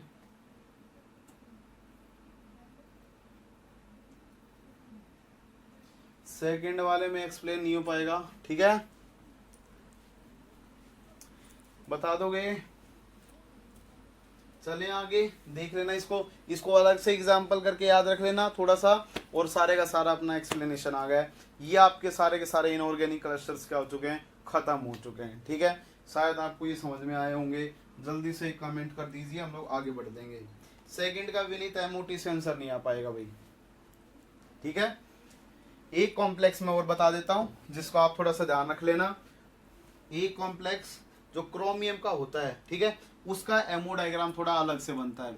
एक अपने पास में क्रोमियम का कुछ कैसा कॉम्प्लेक्स देगा, Cr2Ar2 करके ऐसा कॉम्प्लेक्स दे देता है, और ऐसा कॉम्प्लेक्स अगर आपको दे दे, ठीक है, Cr2Ar2 अगर इस टाइप का कॉम्प्लेक्स दे देता है, तो यहाँ पे जो ऑराइल ग्रुप होगा ना वो बहुत बल्की होता है। मतलब कहने का मतलब क्या है, जो अपने पास में डायरेक्टली जो अराइल ग्रुप चिपका होगा, इसके ऊपर यहाँ पे बेंजीन रिंग वगैरह चिपकी होती है, और उनके ऊपर भी क्या होता है, आइसोप्रोपाइल ग्रुप होता है। मतलब कुछ इस टाइप से आईपीआर आईपीआर आईपीआर, ये वाला जो कंपाउंड होता है इसका इतना स्टेरिक बल्क हो जाता है कि फिर दूसरा कोई एरोमेटिक कंपाउंड या ऐसा कोई दूसरा लिगेंड उस क्रोमियम के ऊपर आके चिपक नहीं पाता है।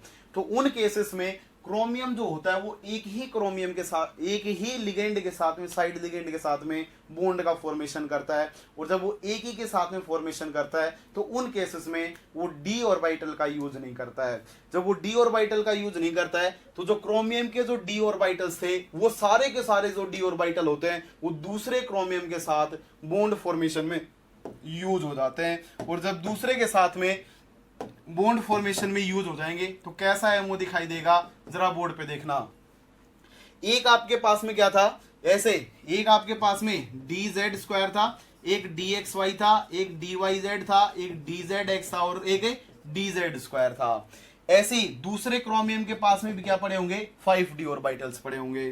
तो जो d, अगर मैं z एक्सिस को, किसको, z एक्सिस को अगर इंटर न्यूक्लियर एक्सिस मानता हूं, क्या मान लेता हूं, इंटर न्यूक्लियर एक्सिस मान लेता हूं, तो dz स्क्वायर की दूसरे dz स्क्वायर के साथ मिक्सिंग होके क्या बनेगा, सिग्मा बनता है, और सिग्मा के साथ में क्या बन जाएगा, सिग्मा स्टार का फॉर्मेशन हो जाएगा। दूसरा देखना, अब आपके पास में जो z एक्सिस के अलोंग जो नॉन एक्सियल वाले ऑर्बिटल्स पड़े हुए, वो ऑर्बिटल्स एक दूसरे के साथ में मिक्सिंग करके पाई बॉन्ड बनाते हैं, और पाई के साथ में क्या बना लेंगे, पाई स्टार। ये खेल तो बिल्कुल पिछले वाले की तरह सेम हो गया, लेकिन ध्यान से सुनना, जब d x square minus y square जब दूसरे के साथ बॉन्ड फॉर्मेशन में नहीं जाएगा, साइड लिगेंड के साथ बॉन्ड फॉर्मेशन में नहीं जाएगा, उन कंडीशंस में जब वो अपने के साथ बॉन्ड फॉर्मेशन करेगा, और इंटर न्यूक्लियर एक्सिस अगर जेड एक्सिस है तो वो भी डेल्टा बॉन्ड बनाने लग जाता है, और जब डेल्टा बॉन्ड बनाने लगेंगे तो यहाँ पे आपके पास में दो डेल्टा बॉन्ड जनरेट होते हैं, एक dxy की वजह से, बोलो यार, एक किसकी वजह से जनरेट होगा, dxy की वजह से, और दूसरा किसकी वजह से जनरेट होगा, यहाँ पे y स्क्वायर, ठीक है, दो सेम लिख दिए थे, एक dx square minus y square की वजह से। तो आपके पास में दो क्या आएंगे, डेल्टा बॉन्ड आएंगे, और दो ही क्या होंगे, डेल्टा स्टार्स। ठीक है, देखना, अगर यहाँ पे आप इसकी ऑक्सीडेशन स्टेट निकालते हैं क्रोमियम की, तो क्रोमियम की जो ऑक्सीडेशन स्टेट आएगी वो +1 आएगी। बोलो यार, अराइल जो पूरा अराइल मोइटी है इसके ऊपर क्या होगा, ये तो एक ही नेगेटिव लेके आएगा, और अगर एक ही नेगेटिव लेके आएगा तो इसके ऊपर कितना चार्ज छोड़ेगा, एक ही पॉजिटिव चार्ज छोड़ेगा। तो इसकी जो ऑक्सीडेशन स्टेट हो जाएंगी वो +2 हो जाएंगे। और जब ऑक्सीडेशन स्टेट कितनी, सॉरी +1 हो जाएगी, क्योंकि +2 चार्ज आएगा, 2 के ऊपर क्या होगा अपने पास में, 2 के ऊपर डिवाइड करेंगे तो 1 आ जाएगा। ठीक है, अब इसका कॉन्फ़िगरेशन NS0 N-1D 5 होता है, क्या हो रहा है, ठीक है, NS1 और N-1D5 होगा। जब इसमें से एक इलेक्ट्रॉन निकाल देंगे, बोलो यार कौन सा, +1 ऑक्सीडेशन स्टेट की वजह से, तो D0 S0 और D5 आ जाएगा। तो यहाँ पे सारे के सारे क्या रखेंगे, एक एक इलेक्ट्रॉन रखते हैं, और यहाँ पे भी क्या रखेंगे, एक एक इलेक्ट्रॉन रखेंगे। ठीक है, तो टोटल इलेक्ट्रॉन कितने हो गए, 10 इलेक्ट्रॉन्स। और जब 10 इलेक्ट्रॉन्स हो जाएंगे तो यहाँ पे आपके पास में मेट क्रोमियम और क्रोमियम के बीच में जो बॉन्ड ऑर्डर आता है वो बॉन्ड ऑर्डर 5 आ जाएगा। बॉन्ड ऑर्डर BO जो है वो कितना आ जाएगा, 5 आ जाएगा। और जब 5 आ जाएगा तो ऐसा बोला जाता है क्रोमियम क्रोमियम के बीच में क्विंट पोल बॉन्ड होता है। क्या होता है, क्वाड्रिपल की जगह क्विंट पोल बॉन्ड होने लग जाएंगे। तो ये AR और इसके साथ में क्या चिपका हुआ है, AR। क्या कहानियां समझ में आई, क्या कहानियां समझ में आई, हाँ कर दिया चेंज विनीत, क्या कहानियां समझ में आई, क्विंट पोल बॉन्ड। बस ये केवल बहुत स्पेसिफिक एग्जांपल है क्रोमियम का, इसके अलावा हमेशा पिछले वाला लगेगा। ठीक है, इसका थोड़ा सा ध्यान रखना, ये भी स्पेसिफिक एग्जांपल है, ये भी कलर्ड होते हैं।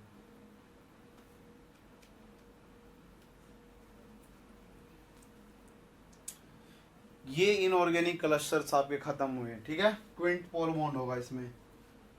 चले आगे, ठीक है भाई, एक पार्ट और आपका खत्म हो गया। अब हम लोग नेक्स्ट कैटेगरी की तरफ जा रहे हैं। जो अपनी नेक्स्ट कैटेगरी है वो कार्बोनिल्स की है। क्या आपको इतनी कहानियां समझ में आई, देन हम लोग कार्बोनिल्स पे बढ़ जाएंगे।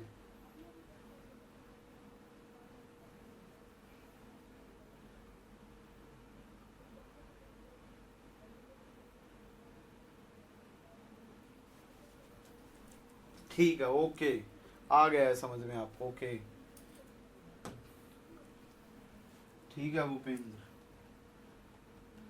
ओके संजीव, आइए आगे बढ़ते हैं भाई। ठीक है, अब कुछ लोगों को थोड़ा सा सांस आएगा। ठीक है, ओके प्रीति, अब कुछ लोगों को सांस आएगा थोड़ा सा,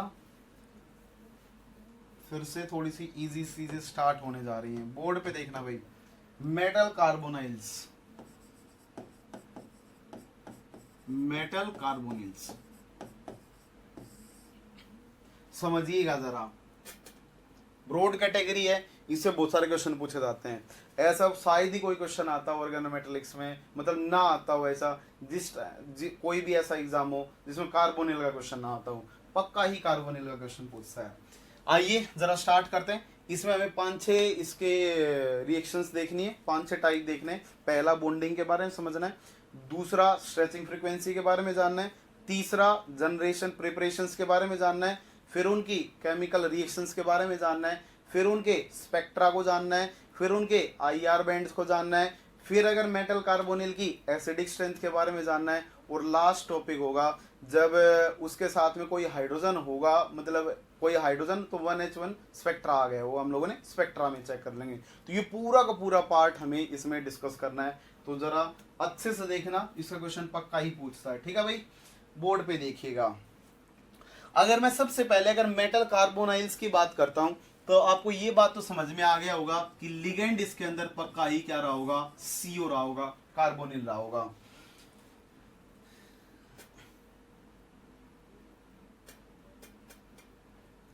क्लस्टर की 5 बातें एक्स्ट्रा तो बता देता, लेकिन बस इतने से काम चल जाएगा, पेपर में आएगा नहीं इससे ज्यादा।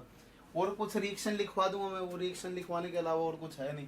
ठीक है, ठीक है भाई, आइए स्टार्ट करते हैं और आगे करते रहेंगे बात। ठीक है, देखना, अगर मैं मेटल कार्बोनाइल्स की बात करता हूं तो इसको हम लोग क्या बोलेंगे, मेटल कार्बोनाइल्स को मैं 2 पार्ट में कैटेगराइज कर लेता हूं। पहला जो पार्ट होता है मेरे पास में वो होमोलिप्टिक कार्बोनाइल कॉम्प्लेक्सेस का होता है, और दूसरा पार्ट होता है अपने पास में वो हेट्रो न्यूक्लियर, मतलब हम लोग हेट्रोलिप्टिक कार्बोनाइल कॉम्प्लेक्सेस की बात करेंगे। ठीक है, देखिएगा जरा क्या कहते हैं दोनों से, दोनों कैटेगरी क्या होती है। ठीक है, हाँ 2-2 घंटे की क्लास है सालिनी। ठीक है, देखना अगर मैं होमोलिप्टिक वालों की बात करता हूं तो होमोलिप्टिक में हम लोग क्या बोलते हैं, जब साइड लिगेंड्स, जब सारे के सारे लिगेंड, जब side ligands, all side ligands कैसे होंगे, ओनली कार्बोनिल, सीओ ओनली होंगे, तो वो सारे के सारे होमोलिप्टिक होंगे।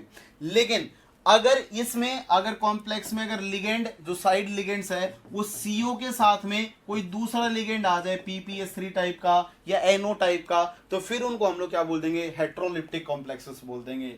एग्जाम्पल की बात कर लेता हूं, इसके अंदर हम लोगों ने बोल दिया कि ये CrCO6 है, और इसका मैंने एग्जाम्पल लिख दिया CrCO3 PPH3 होल थ्राइस। तो ऐसे कॉम्प्लेक्सेस को हम लोग क्या बोलेंगे, हेट्रोलिप्टिक कॉम्प्लेक्सेस बोलेंगे, और ऐसे को हम लोग क्या बोलेंगे, होमोलिप्टिक कॉम्प्लेक्सेस बोलेंगे। वो होमोलिप्टिक किसी के भी हो सकते हैं, अकेला नाइट्रो होगा तो होमोलिप्टिक नाइट्रो का होगा, अगर अकेला कार्बोनिल होगा तो होमोलिप्टिक कार्बोनिल का होगा। ठीक है, आइए जरा समझते हैं कि कैसे रिएक्शन होते हैं कार्बोनिल्स के केस में। तो सबसे पहला काम होगा, जब कभी भी आप कार्बोनिल्स की बात करेंगे तो उनमें आपको पक्का ही पता होना चाहिए सीओ का एमओ डायग्राम। क्या पता होना चाहिए, सीओ का एमओ डायग्राम आपको पता होना चाहिए। ठीक है, तो आइए सीओ का एमओ डायग्राम सबसे पहले सीखते हैं। अगर मैं एमओ डायग्राम की बात करता हूं, एमओ डायग्राम ऑफ सीओ कैसा होगा, जरा बोर्ड पे देखना। एक आपके पास में क्या था, कार्बन था सीओ में, दूसरा आपके पास में क्या था, ऑक्सीजन था। समझना दोनों को। यहाँ पे होता क्या है, जो कार्बन के पास में जो अपने पास में ऑर्बिटल होगा, मान लीजिए कि एक 2s यहाँ पे पड़ा हुआ है और एक हायर एनर्जी में क्या पड़े हुए हैं, 3p ऑर्बिटल्स पड़े हुए हैं। ठीक है, 2p वाले। अब ऑक्सीजन की जो इलेक्ट्रोनेगेटिविटी होती है वो ज्यादा होती है किससे, कार्बन से, इसलिए उसका साइज क्या होगा, छोटा। वो क्या हो जाएगा, कॉन्ट्रैक्ट, और जब ये कॉन्ट्रैक्ट होगा तो उसके ऑर्बिटल्स का साइज छोटा हो जाएगा। अगर छोटा हो जाएगा तो उसका p ऑर्बिटल कहीं पे यहाँ पे पड़ा होगा, बोलो यार, और जो 2s होगा वो और भी नीचे एनर्जी में शिफ्ट हो जाएंगे।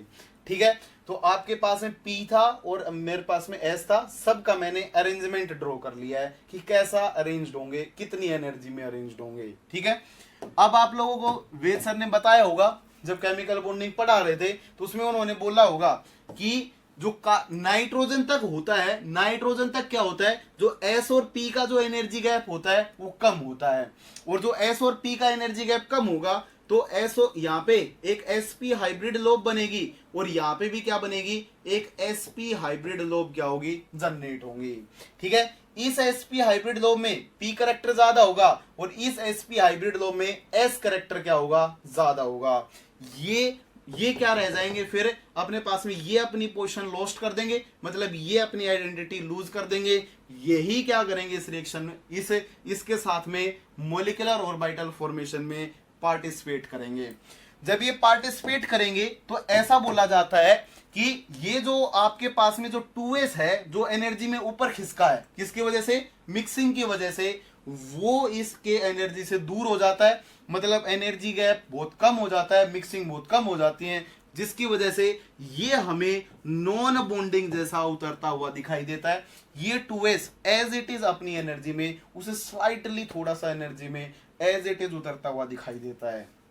लेकिन यहां पे क्या होगा, जो ये वाला ऑर्बिटल था, अब देखो अपने पास में क्या थे, 2 sp-z हाइब्रिड लोब थी। सुनना एक बार, एक s था एक p था, दोनों की जब मिक्सिंग हुई तो एक sp-z बनी, दूसरी भी क्या बनी, sp-z। बोलो यार, इंटरन्यूक्लियर एक्सिस के लोग क्या है, z, तो sp-z लोब बनेंगी। तो एक sp-z जो लोब होगी वो कुछ इस डायरेक्शन में ओरिएंटेड होगी, बोलो यार, पॉजिटिव नेगेटिव, और दूसरी जो sp-z लोब होगी वो कुछ इस डायरेक्शन में ओरिएंटेड होगी, पॉजिटिव नेगेटिव। जब यहाँ पे जो P का जो D और जो S का जो ऑक्सीजन है उसका जो अपने पास में PZ ऑर्बिटल है, कौन सा है, PZ ऑर्बिटल है, तो पॉजिटिव नेगेटिव जब इसको अप्रोच करेगा इंटरन्यूक्लियर एक्सिस के, तो देखो इसका इंटरेक्शन इसके साथ मैच कर जाएगा। बोलो यार दोनों किसमें सेम फेज में, और जब ये सेम फेज में होंगे तो इसकी वजह से क्या होगा, इसका पीजेड इसके कौन से वाले के, एक एसपीजेड ऑर्बिटल के साथ में ओवरलैपिंग करके सिग्मा बना लेगा, और दूसरा क्या बन जाएगा आपके पास में, सिग्मा स्टार का फॉर्मेशन हो जाएगा। ठीक है, अब देखो, अब क्या ये एसपीजेड लोब किसी के साथ इंटरेक्ट कर सकती है? देखो बिल्कुल नहीं कर सकती, क्योंकि इसका तो ये नेगेटिव लोब है और कोई ऐसी सिमेट्री का ऑर्बिटल है नहीं। तो एक जो एसपीजेड होती है वो पीजेड के साथ मिक्सिंग करके सिग्मा और सिग्मा स्टार बना लिया है। अब इसके पास में क्या बचा, पीएक्स, और दूसरा क्या बचा, पीवाई। बोलो यार, पीएक्स बचा, पीवाई बचा। उनकी जो सिमेट्री होगी वो इसके पीएक्स और पीवाई के साथ होगी। बोलो यार, किसके साथ होगी, इन पीएक्स और पीवाई की सिमेट्री इसके पीएक्स और पीवाई के साथ होगी, क्योंकि पीजेड तो मिक्सिंग में यूज हो लिया, वो तो नीचे उतर लिया। इसका मतलब जब मिक्सिंग होंगी यहाँ पे, तो फिर से आपके पास में क्या बनेंगे, ऐसे पाई बॉन्ड बनेंगे। बोलो यार, और पाई के साथ में क्या बन जाएगा, पाई स्टार। ठीक है, अब देखो आपने जिंदगी भर रटा होगा कि यहाँ पे जो पीजेड होता है वो थोड़ा सा कम एनर्जी में उतर जाता है। वो कम एनर्जी में उतरता नहीं, वो होता ही कम एनर्जी में है। क्यों? क्योंकि जब हाइब्रिडाइजेशन होगा तो थोड़ा सा लोअर एनर्जी में खिसकेगा, और जब खिसकेगा तो अब जो ऑर्बिटल इतनी एनर्जी का है तो वो यहीं तो उतरेगा। इसलिए जो पीजेड होता है वो थोड़ा सा लोअर एनर्जी में उतर जाता है, और ओवरऑल हमें कैसा दिखाई देता है कि ये लीजिए, ये भी कैसा था, नॉन बॉन्डिंग ही था, इसने पार्टिसिपेट नहीं किया है। तो जो ओवरऑल जो आपका सीओ का एमओ डायग्राम होता है, वो सीओ का जो एमओ डायग्राम दिखाई देता है वो कैसा होगा, एक नॉन बॉन्डिंग, फिर सिग्मा, 2 पाई, एक नॉन बॉन्डिंग, एक पाई स्टार, 2 पाई स्टार और एक सिग्मा स्टार होंगे। ठीक है, ऐसा एमओ डायग्राम आपको विजिबल होगा, दिखाई देगा। इस एमओ डायग्राम में आप क्या करेंगे, इलेक्ट्रॉन्स की फिलिंग, जरा बोर्ड पे देखना, बताना एक बार। कार्बन की आउटर मोस्ट सेल में कितने इलेक्ट्रॉन होते हैं जी, 4। ऑक्सीजन की आउटर मोस्ट सेल में कितने इलेक्ट्रॉन होते हैं जी, 6। अगर 4 और 6 है तो टोटल इलेक्ट्रॉन कितने होंगे, 10। तो 2 इलेक्ट्रॉन यहां भरे होंगे नीचे, 2 इलेक्ट्रॉन यहां पे भरे होंगे सिग्मा में, 4, 6, 8, और यहां पे 2 इलेक्ट्रॉन भरे होंगे। मतलब जो 10th इलेक्ट्रॉन होगा और 9th इलेक्ट्रॉन होगा वो नॉन बॉन्डिंग में होते हैं। किसमें होते हैं, नॉन बॉन्डिंग में, और इसी को हम लोग नाम देते हैं होमो का। ये अपने पास में क्या होगा, होमो होगा। ठीक है, देखना इसको मैंने क्या नाम दे दिया, होमो। ठीक है, होमो। सुनिएगा जरा बोर्ड पे, ठीक है, सुनिएगा जरा अच्छे से, बोर्ड पे देखते रहें। देखना, अगर मान लो मेटल के पास में जब C triple bond O approach करता है तो वो C triple bond O carbon के साथ इंटरेक्ट करता है। आज हमें पता चल गया क्यों वो कार्बन के साथ इंटरेक्ट करता है। क्यों? क्योंकि उसके अंदर कार्बन का जो p ऑर्बिटल है उसके करैक्टर ज्यादा होंगे। बोलो यार, वो किसके पास में लाई कर रहा है, इसके pz के पास में, जो एज इट इज उतरा है, मतलब उसके आसपास में लाई कर रहा है। मतलब pz कार्बन वाले करैक्टर ज्यादा हैं, इसलिए मेटल के साथ में जब कार्बोनाइल लिंक होता है तो कार्बन सेंटर से होता है, और जैसे ही वो मेटल को इलेक्ट्रॉन डेंसिटी डोनेट करेगा, मेटल को जैसे इलेक्ट्रॉन डेंसिटी डोनेट करेगा, इसके ऊपर इलेक्ट्रॉन डेंसिटी बढ़ जाएगी, और जब बढ़ जाएगी तो बढ़ी हुई इलेक्ट्रॉन डेंसिटी को बैक मारेगा। बोलो यार, इसके ऊपर इलेक्ट्रॉन डेंसिटी बढ़ी तो बैक मारेगा, और बैक मारने के लिए क्या है अपने पास में, इसके पास वैकेंट पाई स्टार है। इसलिए पहला इंटरेक्शन कार्बोनिल मेटल को देता है, और फिर मेटल का भरा हुआ उसके पाई स्टार में, इसी को तो नाम दे देते हैं किसका, पाई बैक बॉन्डिंग, या दूसरा नाम होता है इसका सिनर्जिक बॉन्डिंग। क्या बोल देते हैं, सिनर्जिक बॉन्डिंग। तो ये सारी की सारी कहानियां थी मेटल कार्बोनिल्स में सीओ के जुड़ने की। क्या आपको कहानी समझ में आई, क्या आपको कहानी समझ में आई?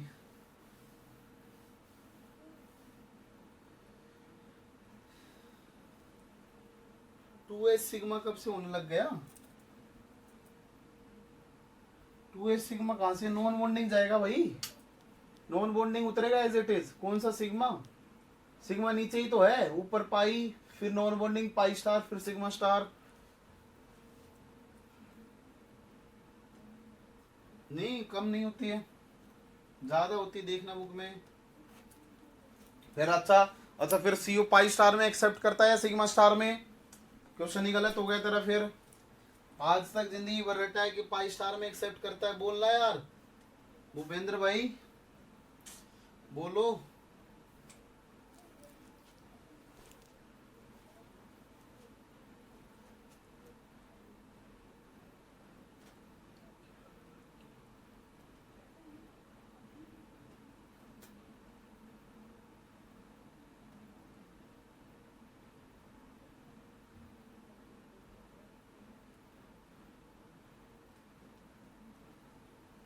कार्बन वाले 2s, कौन सा 2s? अरे 2s नहीं, वो spz बन गया।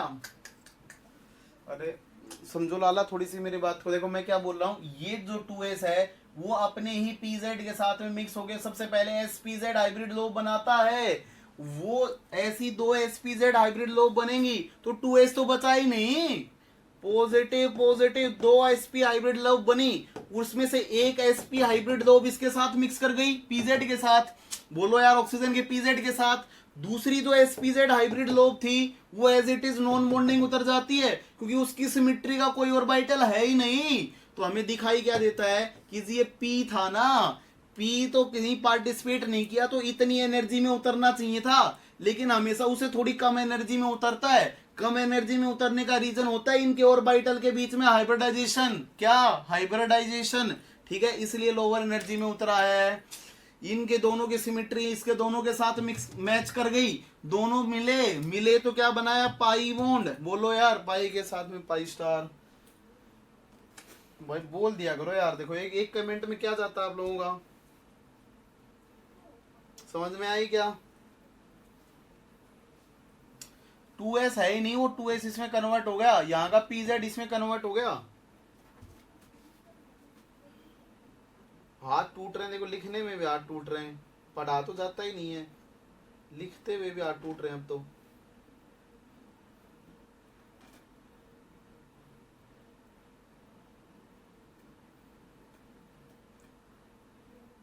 ओके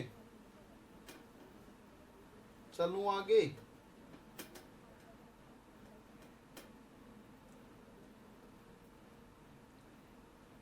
ओके, वरना देखो ऐसे ऐसे साफ साफ बना देता ना, इसका 2s इसके साथ मिक्स हुआ, इसके pzy इसके साथ मिक्स हुए, इसका एक pz as it is energy में उतर गया, तो हाँ हाँ आ गया, एक ही मिनट में ऐसे करने लग जाते लोग। समझो थोड़ा ऐसा होता है कहानियां, ठीक है। आइए आगे बढ़ देते हैं थोड़ा सा। अगली क्लास में मिले क्या? क्या कहने हैं आपके?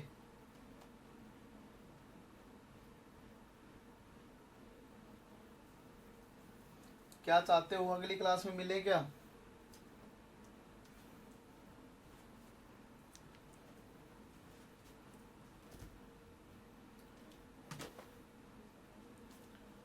आगे फिर कोई फायदा नहीं उसका, एक साथ कवर करेंगे उसको, ठीक है। अगली क्लास में मिलते हैं, धन्यवाद। थोड़ा एंजॉय करें, थोड़ी देर मिलते हैं नेक्स्ट क्लास में।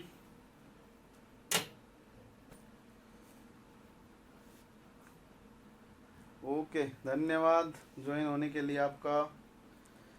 बिल्कुल नेक्स्ट क्लास में मिलेंगे भाई, ठीक है, थैंक यू।